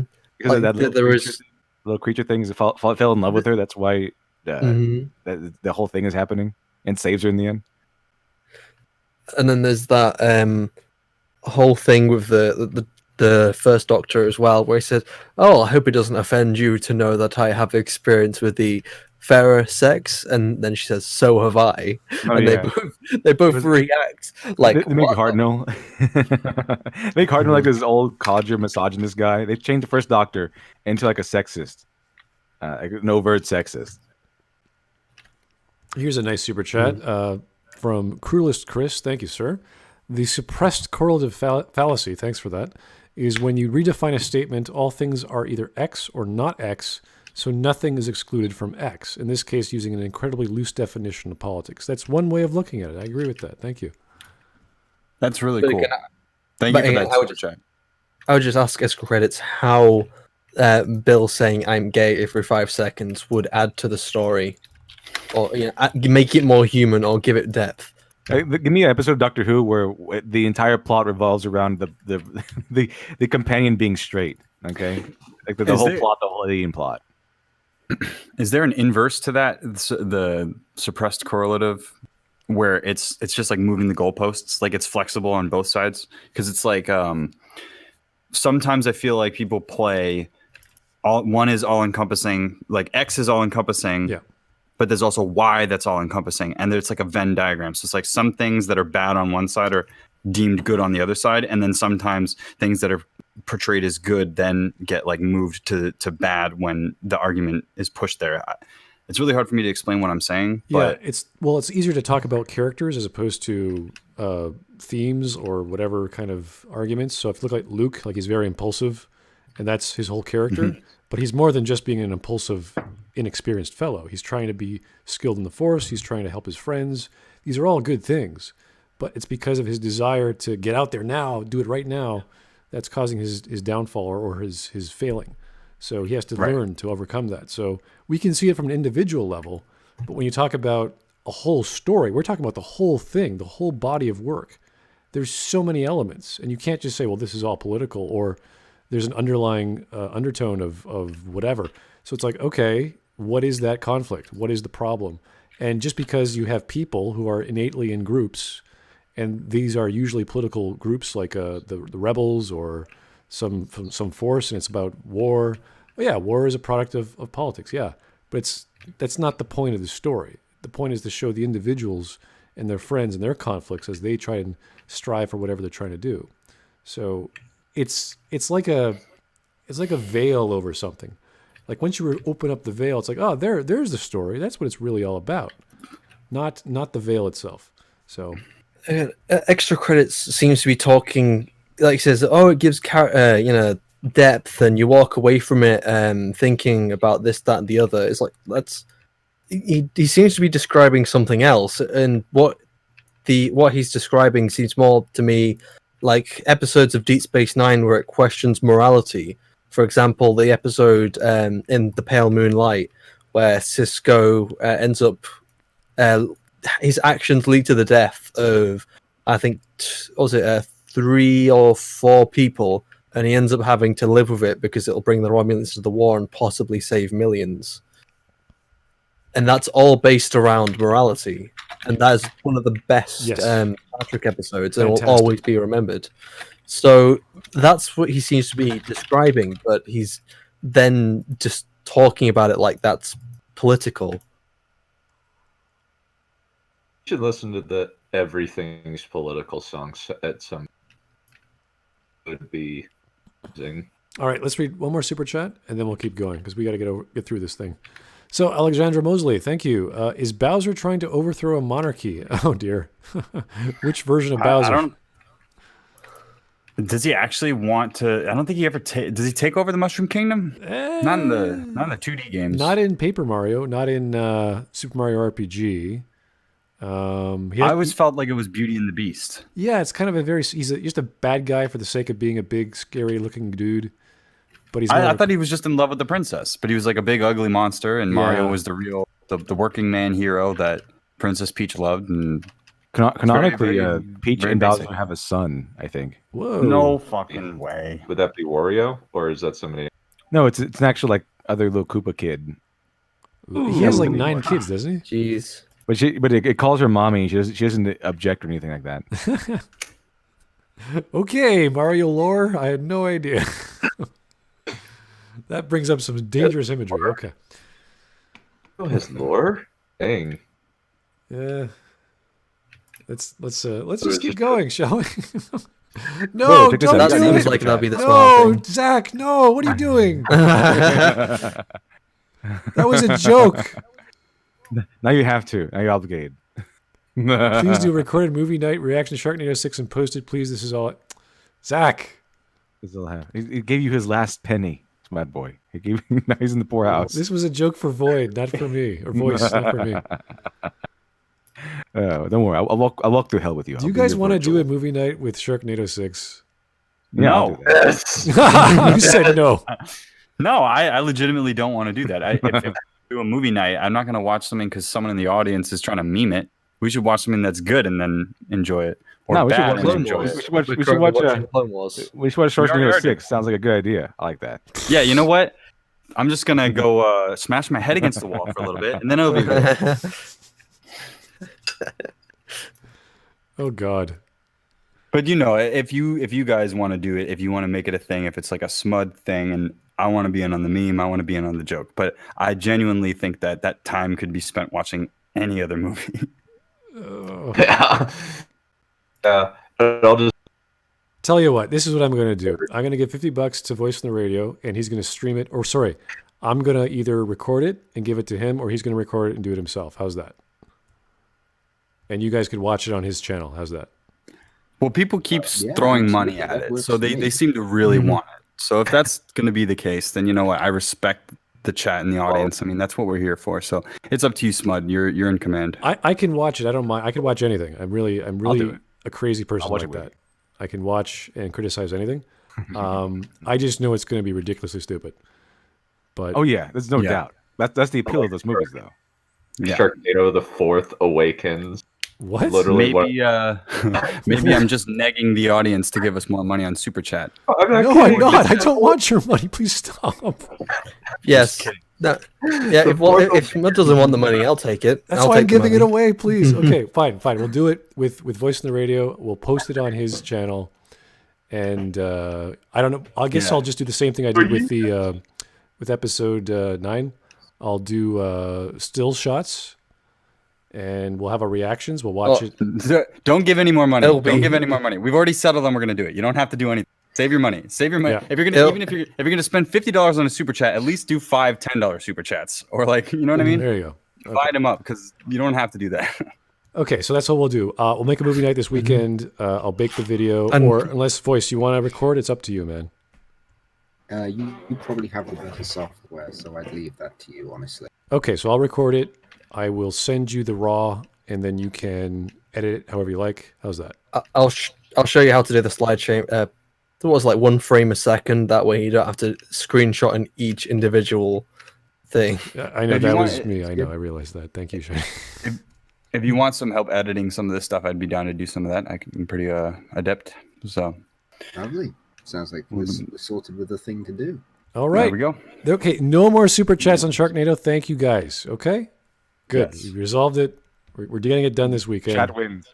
Thank you. Chat claims victory. Thank you, Voice Chat of the wins People. again. They've surrounded us. Vox Populi has spoken. Let's continue.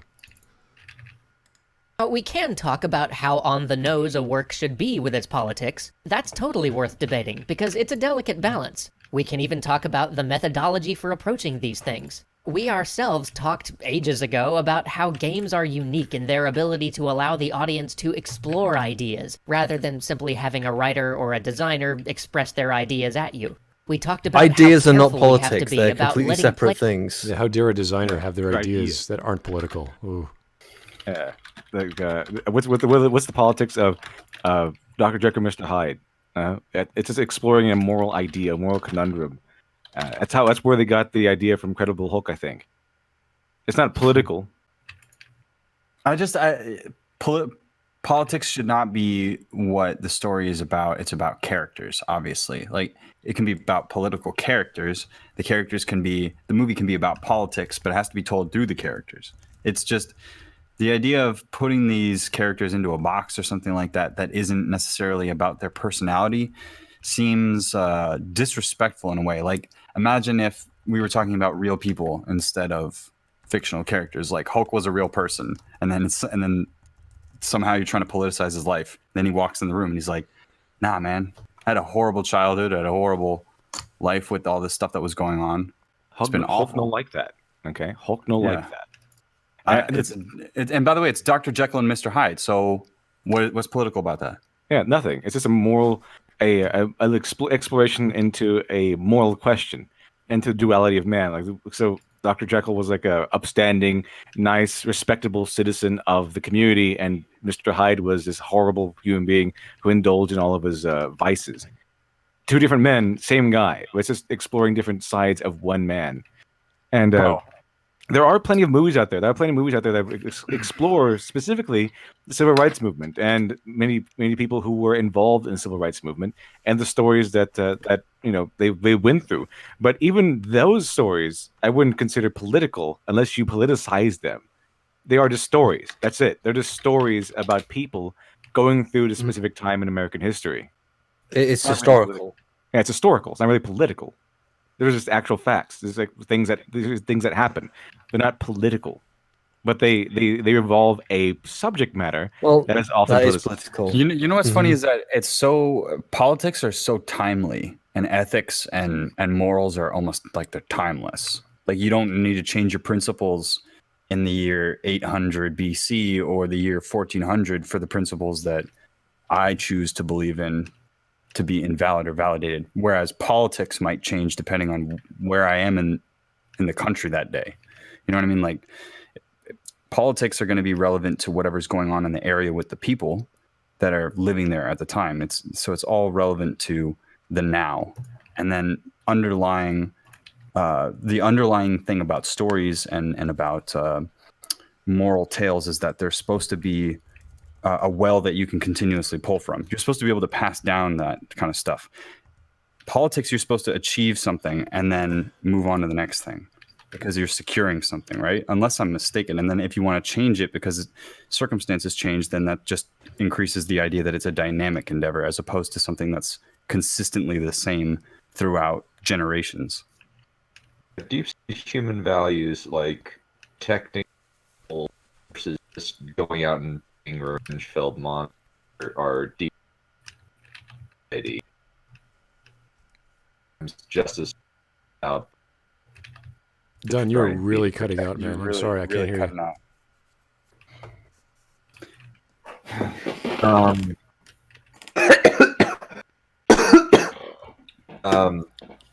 Like just like having it be like rather than like specific topical things, unless it's a period piece. Like when you're doing a Star Wars movie, it works better when its themes are a little bit more generalized, I guess. Am I okay? I would guess that would be the good versus bad or good versus evil and big evil empire, small group of rebels. That would be clear to understand who's right and wrong. So, I think one story that I really connected with was Brandon Sanderson's Oathbringer, where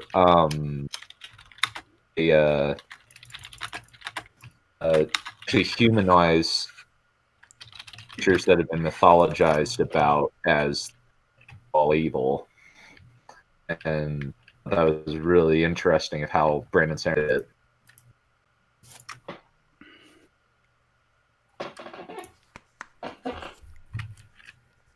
All right, should we power through this or what? Yeah. Let's get through it. Players make real choices rather than accidentally indoctrinating them with choices that aren't really choices at all. But we shouldn't simply get... Okay, I don't know. Oh, What? back. Indoctrination? Indoctrination. Reapers. It's politics. They're changing our minds. Video games are bad. I think they've used You this didn't shit want before. this. You didn't ask for this, but here it is. Same thing with with political propaganda, the political media. I didn't want this. I didn't ask for this, but here it is. I didn't ask for your Watchmen TV show to be this slathered in politics, but here it is. Yeah, exactly. Wait, so what? You didn't ask for it. That's why it's a marketplace. But it's okay then. It's okay when they do it. Yeah. Let's gatekeep, but if you're gatekeeping, it's wrong.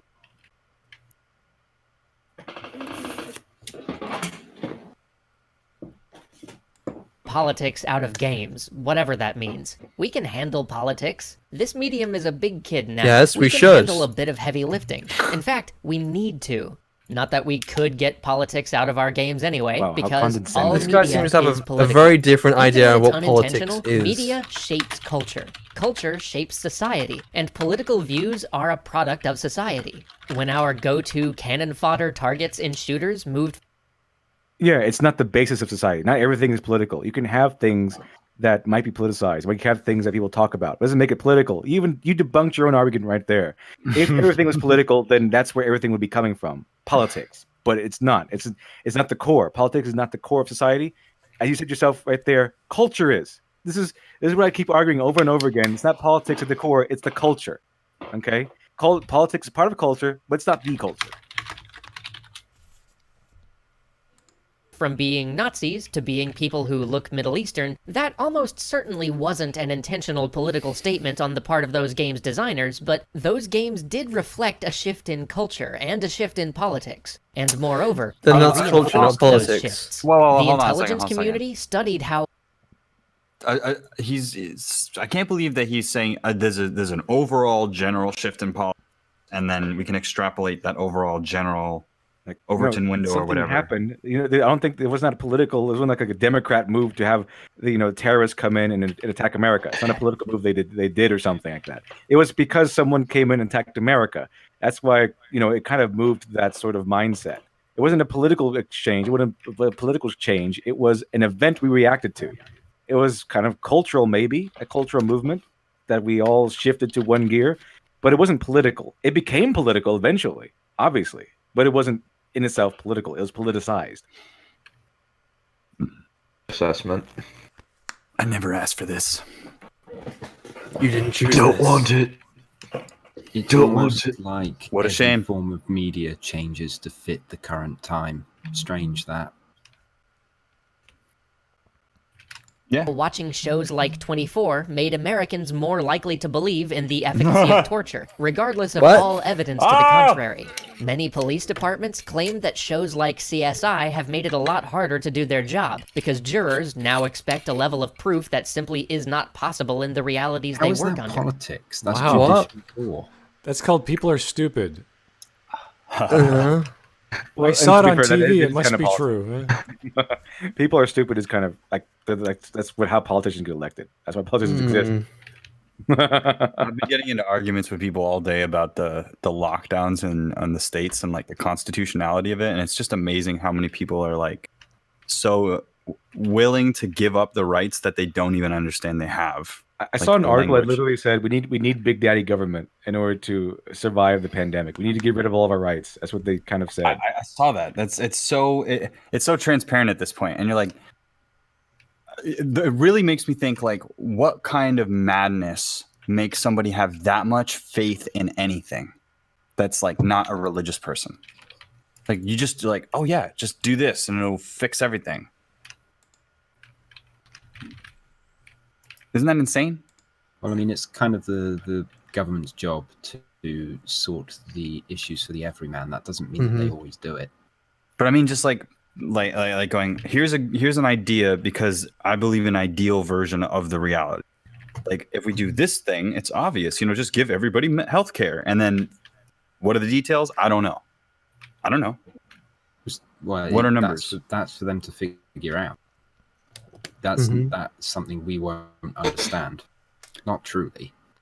And I'm not saying like, I just think that the conversation in a non-clown world situation would be discussing the details of policies as opposed to trying to own the liberals or whatever. That attitude, like, I gotta get more likes on this person than on Twitter or whatever. Yeah, but that's the problem. Is it's always a progressive idea to fix the group, whereas everyone who's not progressive says, "Well, why don't you just help yourself and control your own motives and your own desires, so that you don't act like a jerk or hurt people in the process?" So it's always us looking at the left, going, "Yeah, that's not the best solution. You could probably do something better, more efficiently, if you just learn to control yourself more." Yeah, like video games are So suddenly out of going to turn you curiosity, into a despot or something. So you're against the lockdowns? I'm not saying that. I'm saying I've been getting into conversations about law and constitutionality and rights. I have not been like, it's most things that I talk about. I may not even be discussing like I'll give you my opinion on something, and then I'll separate that from what I think is the actual correct logic of the law and stuff like that. And most people don't know anything about it. So people totally have a right to protest, even with the pandemic. That's just the law and the writ of the law. And the people that are against it are scared of that it's going to spread a virus and therefore want some sort of justification to do a lockdown or this or that, which is not in the law. So they would have to legislate to change that. I'm just speaking how reality is codified in law. I'm not saying that I have an opinion on it. You know what I mean? It's Okay. I think that my opinion doesn't really matter because people are just going to do whatever, and that's the whole point of the exercise. But it's kind of this weird thing. It's a distinction between what the law actually can make you do and what you can choose to do for yourself in between those laws. So the simplest example I can think of is when, let's say, you're pulled over by a police officer. He has no authority to get you out of your car without some kind of permit or warrant. It's so that when they say that they have the right to take you out of your car and put you in the back of their police car, you do not have to do that. You do not have to obey that law because that is not a thing. However, you can choose to oblige if you want to. But he cannot say, Right. you must step out of the car now, because he has no power to do that without, like I said, a permit to search your vehicle. Well, there's a nice medium that you can strike here in practicality when it comes to like, most people don't know that, and I know we're going off topic, but I'm just going to quickly finish this. Police interrogators, for example, in America, they don't have to tell the truth. They can lie in their investigations. They can make spurious claims. They can say they have evidence and overinflate it and that kind of stuff because they're allowed to do that. And then that's the reason why the common advice is to like lawyer up as soon as possible, because it's a legal game that's being played, that's back and forth. So you can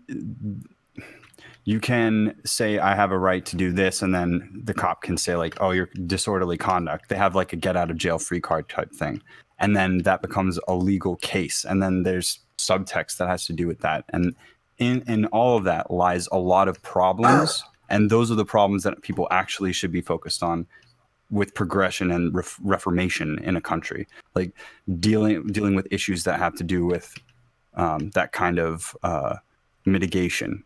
Who has what right, and we need to get it on the books, but it's really hard to get through the justice system because there's so much obfuscation. That's all I'm saying. These attitudes, shaped by media, went on to affect our political realm and changed policy and law. They nudged the Overton window just a little bit. And games like Papers, Please and This War of Mine draw directly from our world and our politics for from their the very world, yes. mechanics. Politics, not so much. Because obviously, Papers, Please has a lot of... It takes a lot from reality, but it doesn't take a lot from politics. Like, I can think of certain games like, what is that, Election Simulator that just came out, I think? Yeah, that's inherently a political game. You're trying to get elected. That's the process of running for a position. That's part of being within the machine of politics, but it's not actually politics itself. But I would be safe to say, yeah. You mean political? But I'm safe to say it's about politics because it's the whole process of getting elected, all the stuff you have to do. It's about politics. It's about politics, but it's not itself political. Right. It's not trying to teach a lesson or a moral in the political realm. It's just showing what it does to get elected and making a caricature of it all. So that's fine. Well, if it decided to take a stance of pretty much just beating Trump over the head for an entire game or making lots of stabs at Trump, then it would become political. Yeah, but all of these things are for fun. Like, a game is inherently designed to have fun and have gameplay. So it could be moving your pieces around in some political scheme, overthrowing the Emperor of Rome and all these other things. But it depends on what context is your politics or political idea that you're trying to do.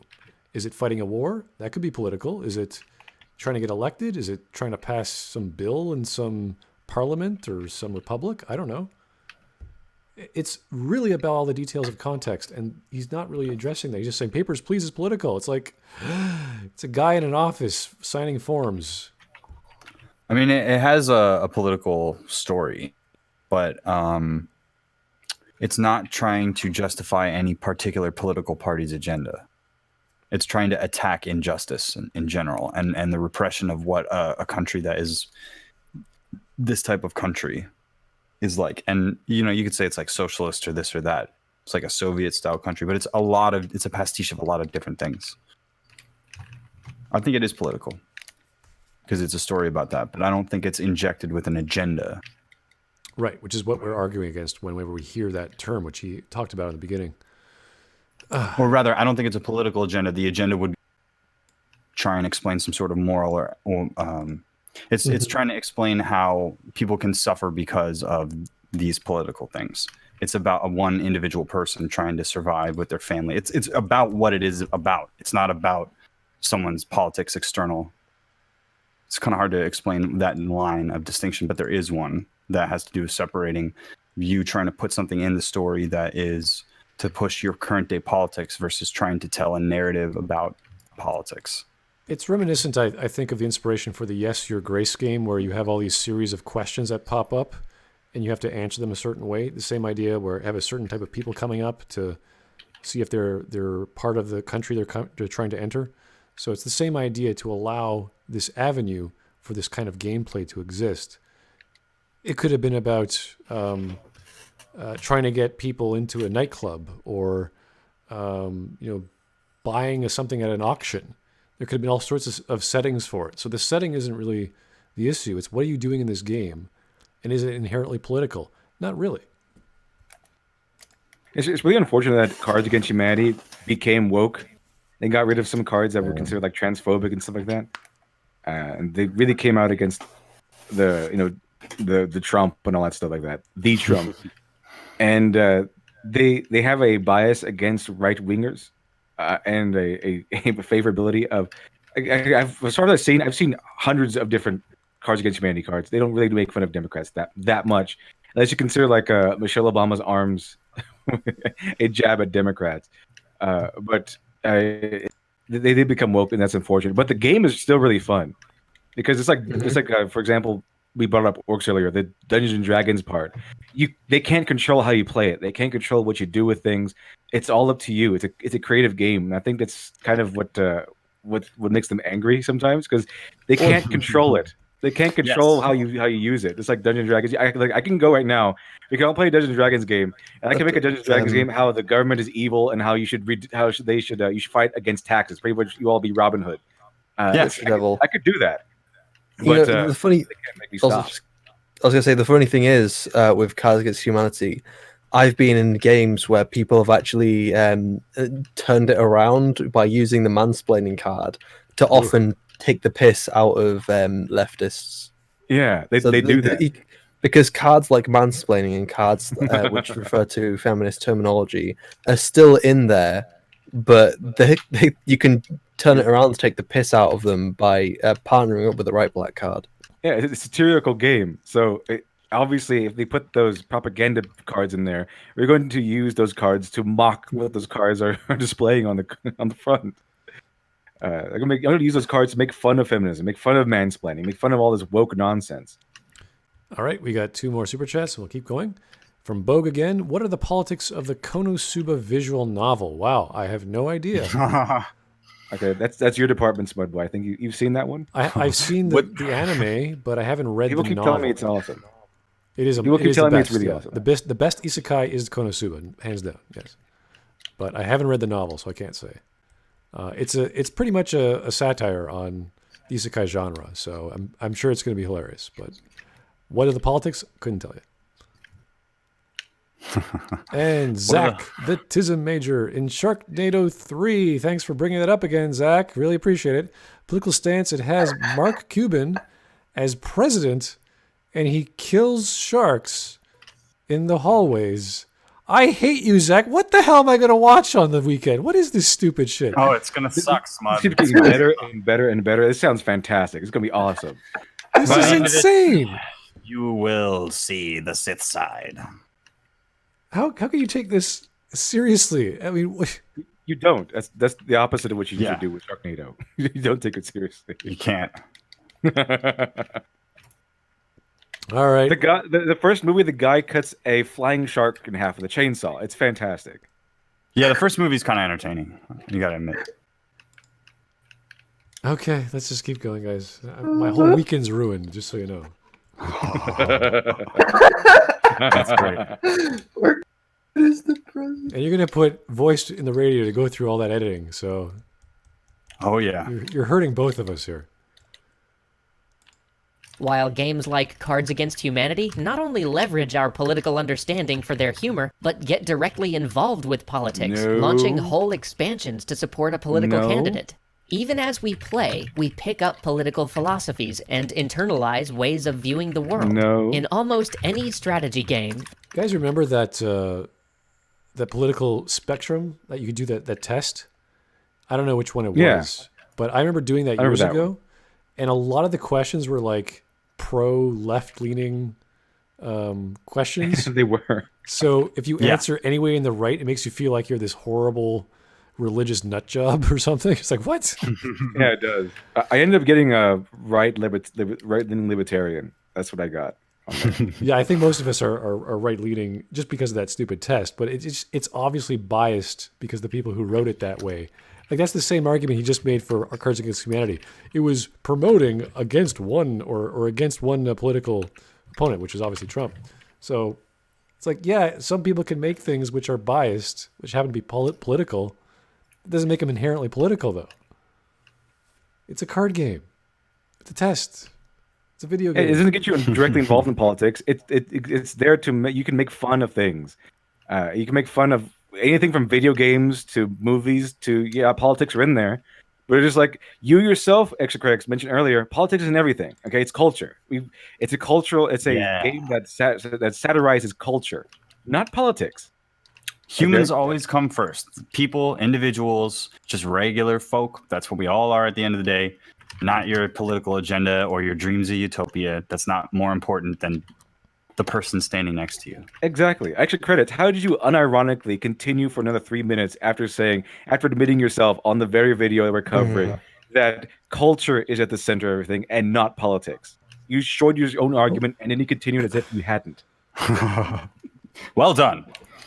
All right, guys, I'm going to hop off now, but I'll see you on the next stream. Later, Shiny. Thank you for coming in. Talk to you later. All right, here's a super chat from James Moore. Smud, I'm sorry you can't turn your brain off for these kinds of movies. You have to remove it and leave it in another room. That's how it works. Oh. Yeah, well, the thing is about this, at the very least, the Sharknado movies allow you to turn your brain off.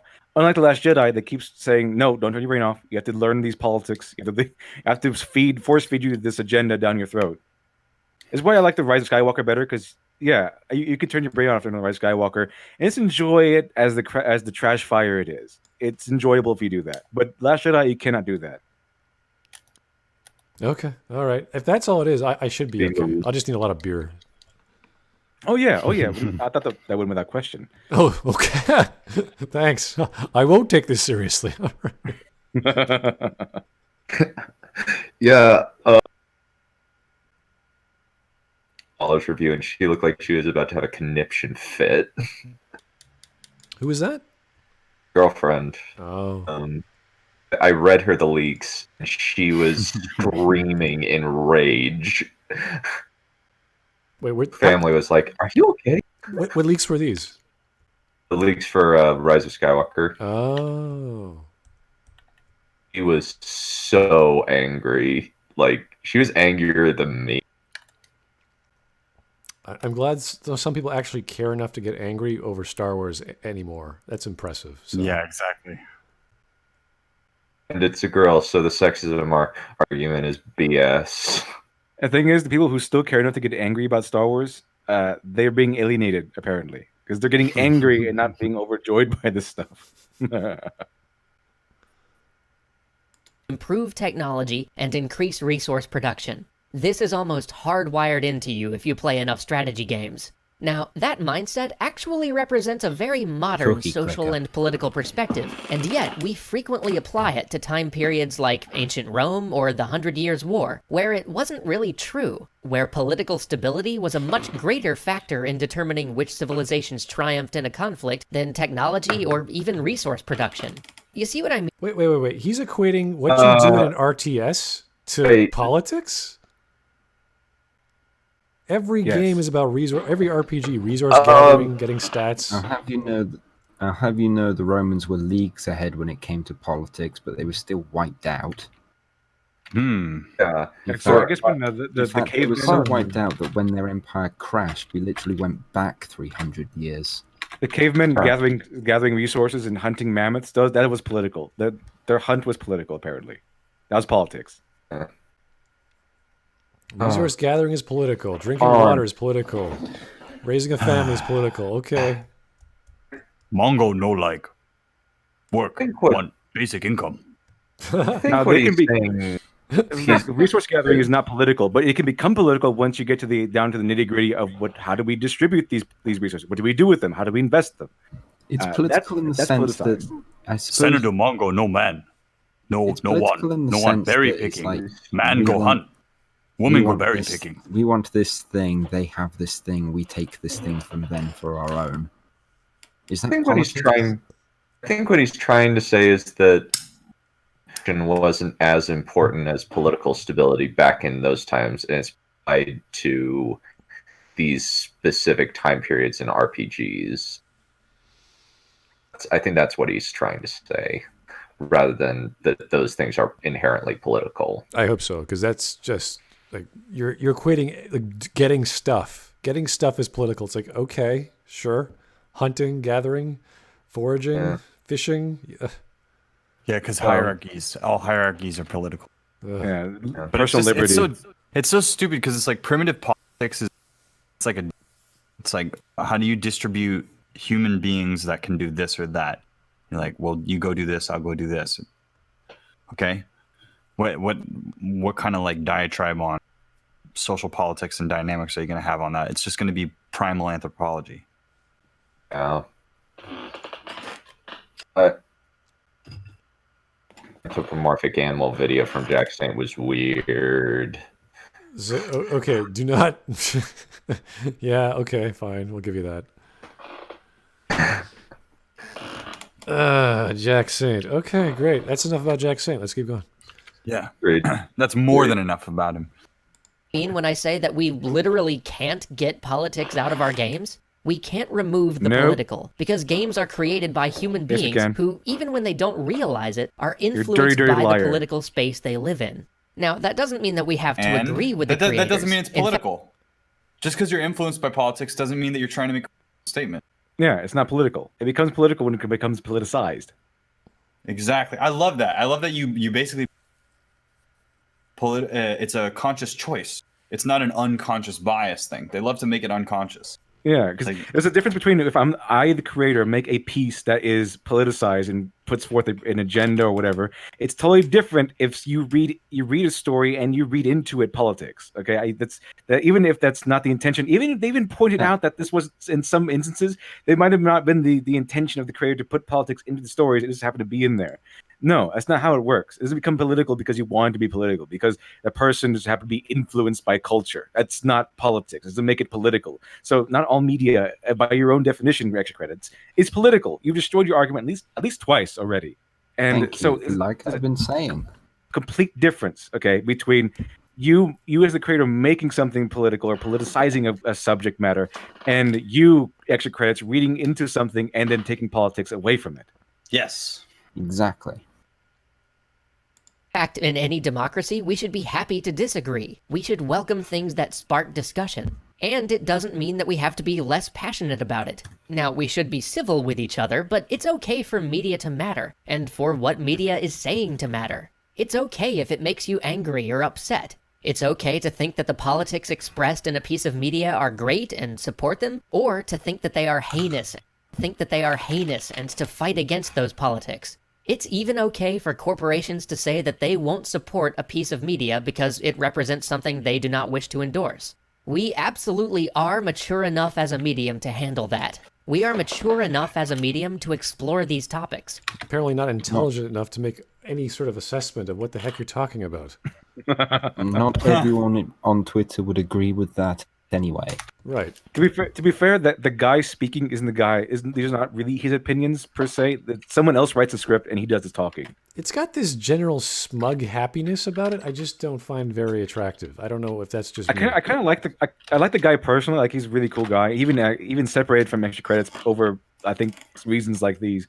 But he basically, how these videos used to be set up was that the guy behind the scenes, I forgot what his name is, because like long dark hair and everything, I forgot what his name is, but he he's the one that usually is supposed to be writing these scripts, and then Dan Floyd is the one who reads them, because I don't know. I think they said that Dan Floyd reads it better or something. I don't know. I think it's his name, the guy speaking. Obviously the height in his voice doesn't sound like isn't really sounding like a guy who's on helium. Yeah, it's a combination of this cutesy sort of, hey, media is good. Oh, media can also be bad. Media is good for you. It can also make you. It's like, okay, yeah, and your point is, everything we see is political. Really? Okay. So if I watch, that's right, Semantic Dragon. Barney. James is his name. Barney the dinosaur. Is that essentially politics? Like, what do you like? How far do we go with this? Is it kids? According to extra credits, yes. What genre? Barney Dinosaur is politics. Isn't political. Like, what? How far do we go here? Like, children's coloring books, are those political? Like, obviously, Barney the dinosaur pushes a socialist utopian mindset. Free love. Everyone loves each other.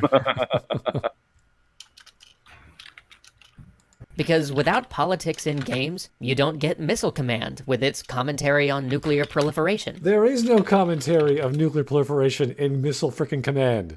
It's a bunch of vectors, a bunch of lines, and a bunch of other lines hitting them. That's not political. Now, the guy who made it certainly had a political mindset. He was thinking about the Cold War. This is actually documented. He talked about it. But there's no dialogue. There's no reference to that. There's no... they did a video on this before, by the way, on Missile Command. So, tell me what the politics are to fucking Tetris. The Ruskies. The Ruskies. Yeah. They're pushing communist propaganda through Tetris somehow, pushing the Commissaire blocks at us as we learn about the evils of capitalism as it keeps crushing us faster and faster. Eventually capitalism will crush you underneath the boot heel. That's what Tetris is about. Final Fantasy VII. Oh, here we go. It's environmentalist bent. You don't get the Call of Duty series. Okay, take away any communication of Avalanche. Say, hey, Cloud, you're a mercenary, right? Yeah, we want you to go help us blow something up. Okay. Exactly the same events as before, but Barrett is not a crazy lunatic. He doesn't talk about saving the planet or whatever. It's just the same events happen. There's no context whatsoever about the planet or Shinra or eco-terrorism, nothing. It's just stuff that happens, and there's no us versus them in regards to a corporation. And then later on, Barrett regrets all the things he did as a terrorist. Yes. Like that was a mistake. Yeah, it's kind of strange how it's like, oh, I'm just I like the fact that you're just a mercenary and we don't know who he is and you have amnesia. It's like, okay, this typical RPG protagonist, very plain, and it goes, oh, there's more to it. Where did his amnesia come from? And then you learn more about Cloud. And yeah, Barrett as a kid, we learn about Barrett. He has a whole backstory. He came from a town where he lost his arm, etc., etc. So it's not about eco-terrorism. It's about saving the planet, but that's the same idea of any RPG from Japan, saving the world, defeating the evil empire, or defeating the bad guy, etc. So it's a stretch to say it's all political. You do the same thing in 24. Save America, save the world. That sort of mindset. So there's so many things out there that the end goal being save the world. It's all the same thing. Yeah, even with the space opera, we see that a lot. So it's kind of an ongoing theme.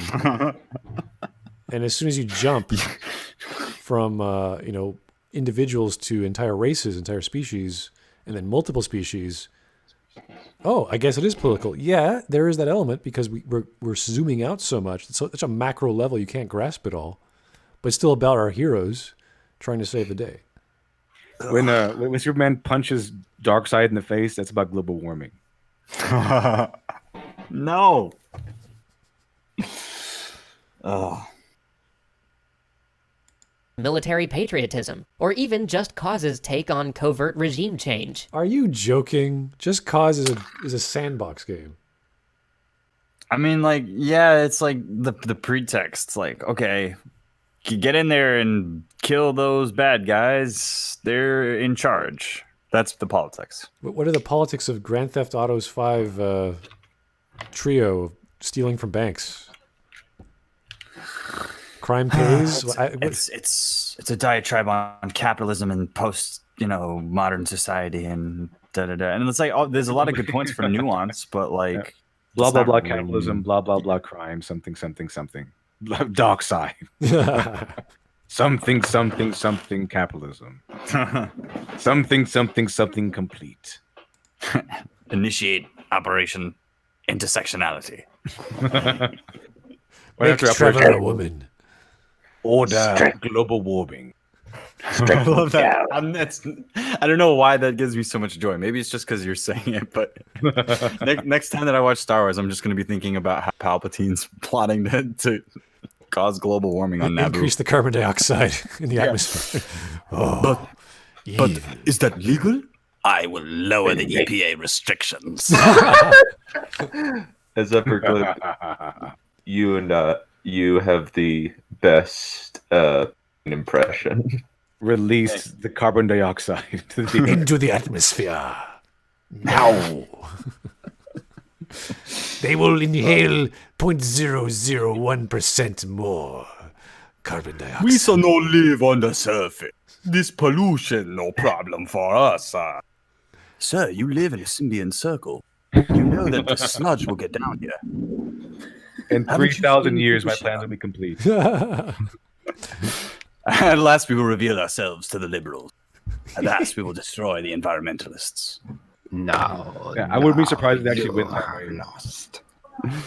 I would love that, actually. I would love just like a villain that just hates the environment for reason. Like, why do you hates like nature and stuff and just like get those bugs out of here, kill them all? Wasn't that like Mao that wanted to kill all of the whatevers? I think so. But also sparrows or something. I wouldn't be surprised if they actually went that direction with overtly making the Sith and all the evil Jedi just overtly right wingers.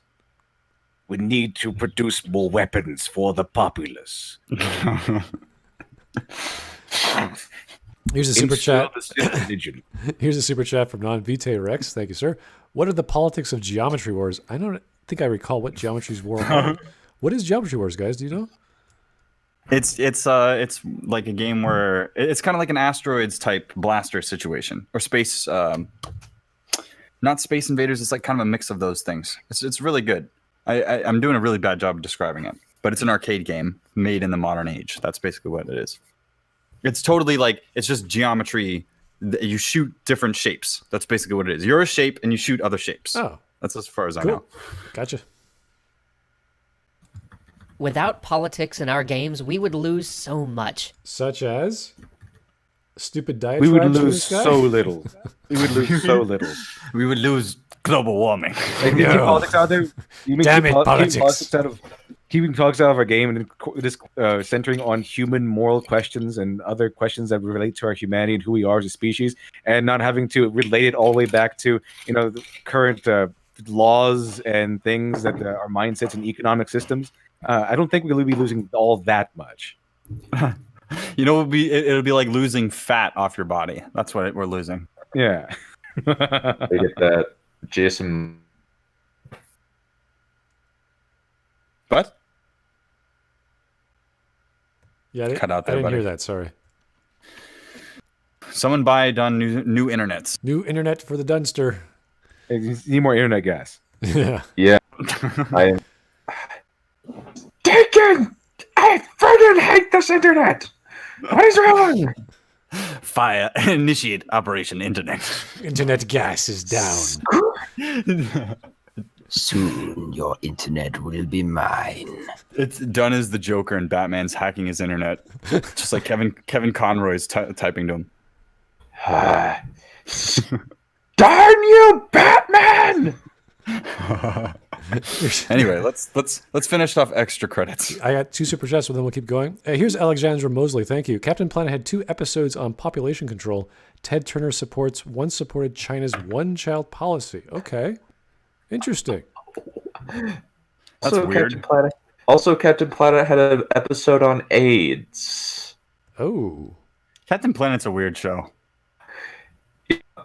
Like, they literally say you could get AIDS from using drugs with needles, unprotected sex, in a kid's show. That sounds like a Sonic thing.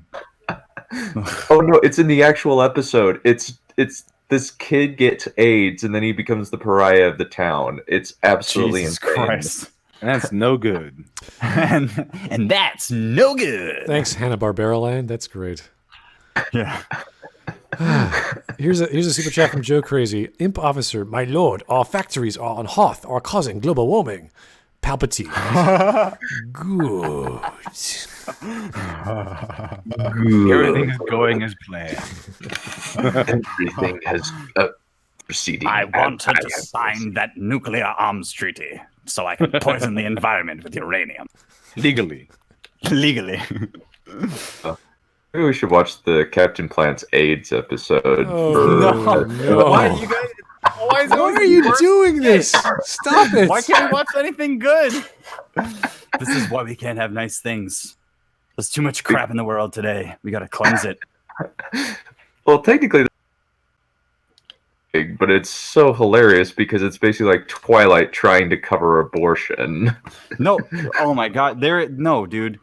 There is a Twilight ripoff where one of the characters does get AIDS. It's a Red Letter Media Best of the Worst episode. Check it out.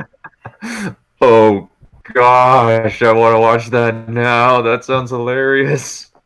All right, well, let's get back to extra credits. But more than that, we can't get politics out of our games anyway, because all media is political. See you next week. No, it isn't. What a scary message. Holy shit. That is frighteningly dictatorial. That is All frighteningly media dictatorial. is political, but by whose metric? They're trying to pull a Jeffrey Calmer on us. Hi, everybody. All media is political, and here's why. No, and then having us get outraged so that you look like the sane one. Yeah. Yeah, that sounds about right. I just want to say that I get all. Oh fuck! I get all my politics from Shrek. Yeah, Shrek is the best. Shrek for president. Shrek seems to be confusing. He seems to be confusing what a media's message is for being political, because obviously every work of art has a message behind it in some way, but that doesn't mean the message relates to politics. Shrek's message is basically pretty bluntly, don't judge a book by its cover. That's not political. That's unless a you want to general. apply it to a political context, but that's you doing additional writing from the story. That's very much just a just a general message that you can apply to just about every aspect of your life. I think that's the main difference. They want it to be really, really specific about this one topic that they want, rather than having it be something that's applicable. Here's a super chat from Zach again. Thank you. Is Sharknado 6 political when Neil Tyson shows up? What? Neil Tyson is in Sharknado 6. We need to see this movie. What is Neil deGrasse Tyson doing in Sharknado movies? Well, it's just that awesome of a movie, obviously. We're gonna find out, aren't we? Great. Oh, God. Look, I care more about spoilers for Sharknado 6 than Last of Us 2. That's all I have to say. Yeah, well. Or Alrighty. That's the whole thing, isn't it? That was it. yep. God, It's what an amazing awful video. that it's written by one guy and then narrated by it's like higher pitched. Is that really his voice, or is it just does he put No. it's That much could be that the is- voice, yeah. why it's so many I- whys in I've extra listened credits. I've listened to Daniel Floyd when he guests on School of Movies talking about animation and Disney movies, and he's actually really intelligent guy. Yeah, But the issue is, I don't think that, that's definitely not Daniel Floyd's voice. He sounds like a regular Californian guy, or just a guy. I think he's actually from Canada. He might even be. But he's smart. He definitely knows his animation, and he's able to go into a lot of depth because he is an anime.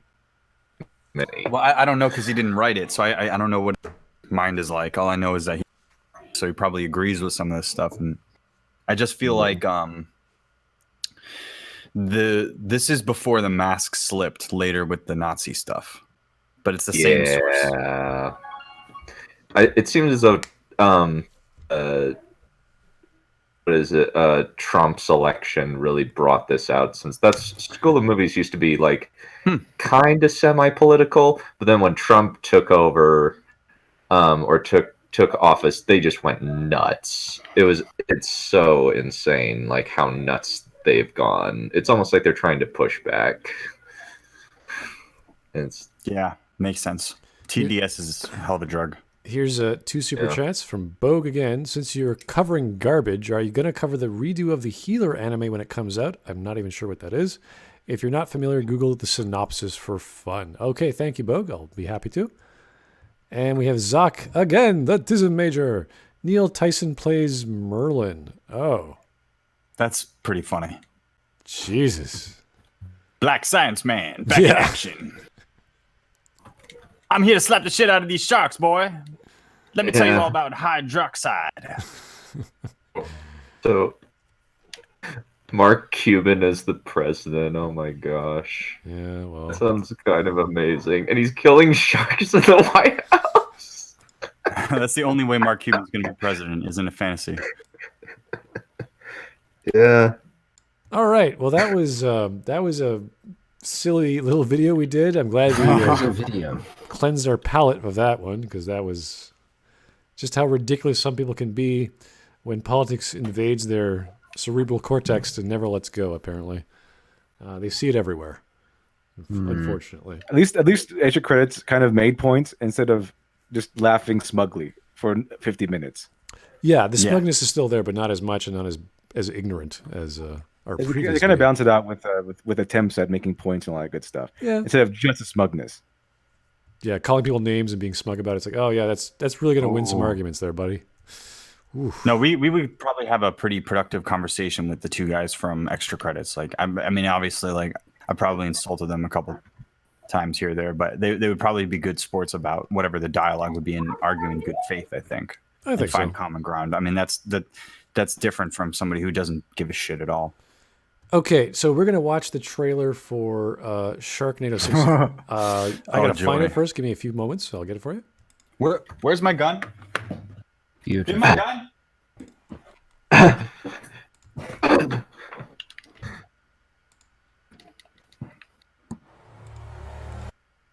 Oh my word.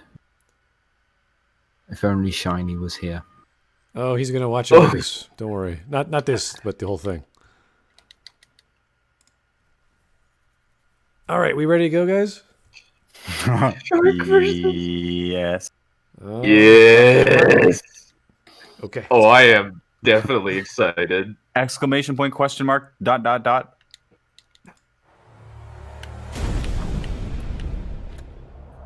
Something's not right. Get out and enjoy some time with the family on this beautiful CNN guy? There won't be anything quite like it. Wow. Wait, what was that? Wait. It's quite clearly a shark. What? Time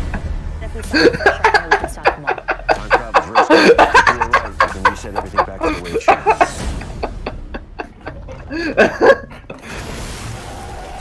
What? Welcome to prehistoric times. I know this is extremely confusing, but we're all very much alive. Look out! Where are we? Welcome to Merlin's castle. There's a Sharknado Dragon Bye. What? The vortex is collapsing. Come on, let's go. The sharks are coming. The sharks are coming. Let's go kill some sharks. Come on. Throwing flying sharks at us.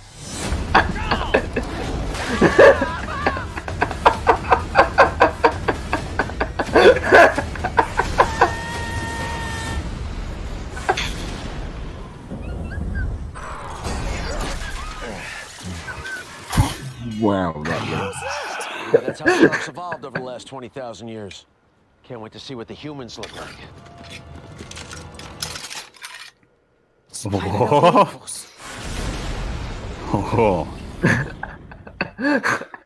Well, boys, Oh boy. I think I'm done. That looks amazing. That looks amazing. I think my mouth is still open. I can't I can't Hang talk. on, right. allow me to scoop my tongue up from the floor. In desire or horror? Both. Category: education.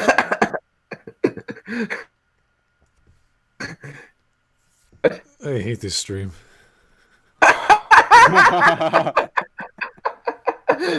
Smud is like broken. I'd like to remind you, Smud, you're paying me $50 to watch this. I'm paying you to watch it and edit it. You have the worst job out of all of us, sir. No, this is gonna be I'm awesome. watching it. This is gonna be great. I have the best job. This stream actually did pretty well. We had a pretty great audience, and I think this is pretty fun. Yeah, no, it's great.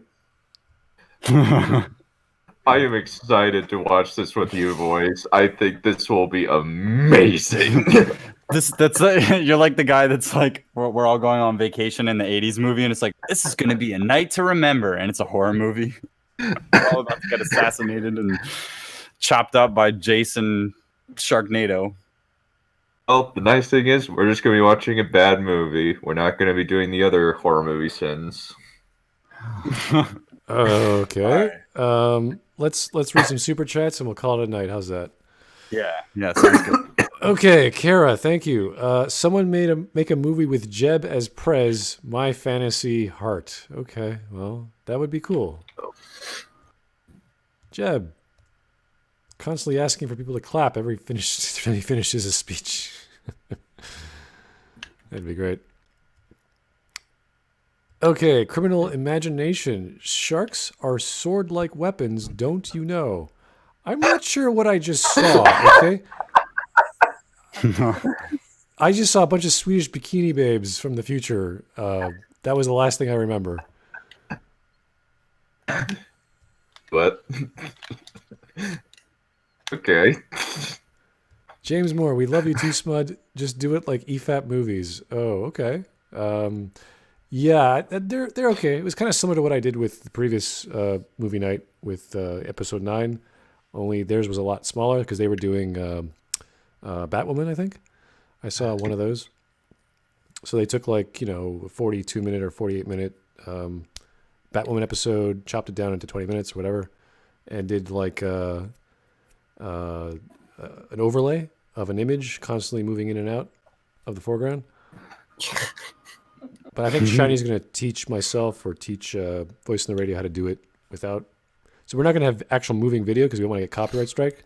Right. We just want to have still images. That'll be fine. Oh my. I skipped your Zach. I'm sorry. I thought I just read it.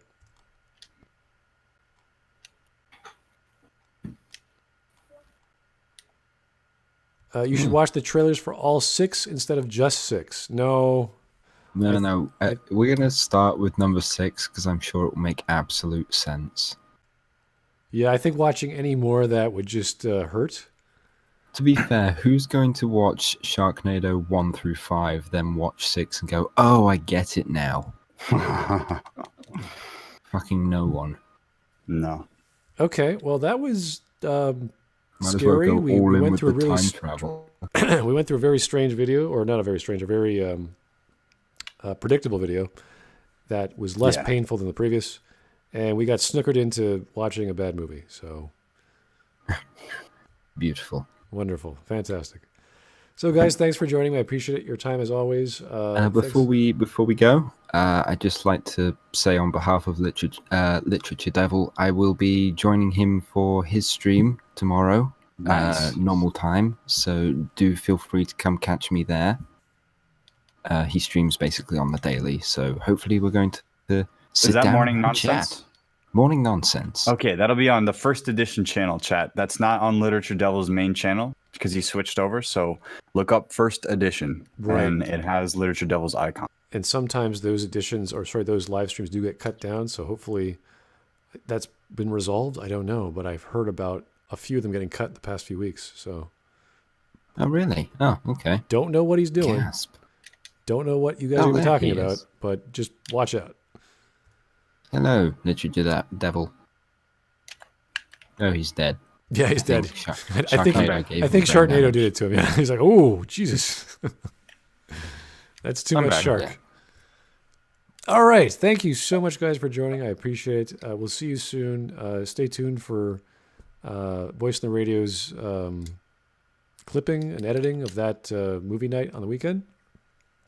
If you have any suggestions for next videos to cover, please join the Discord. Leave them in the suggestions channel. I appreciate it. Some people have been doing it through Twitter. That works too. However you feel comfortable. But Discord is always the best way to communicate with me. So thanks, guys, for my panel again, for Glib and LiteratureDevil's back. Hey, how's it going?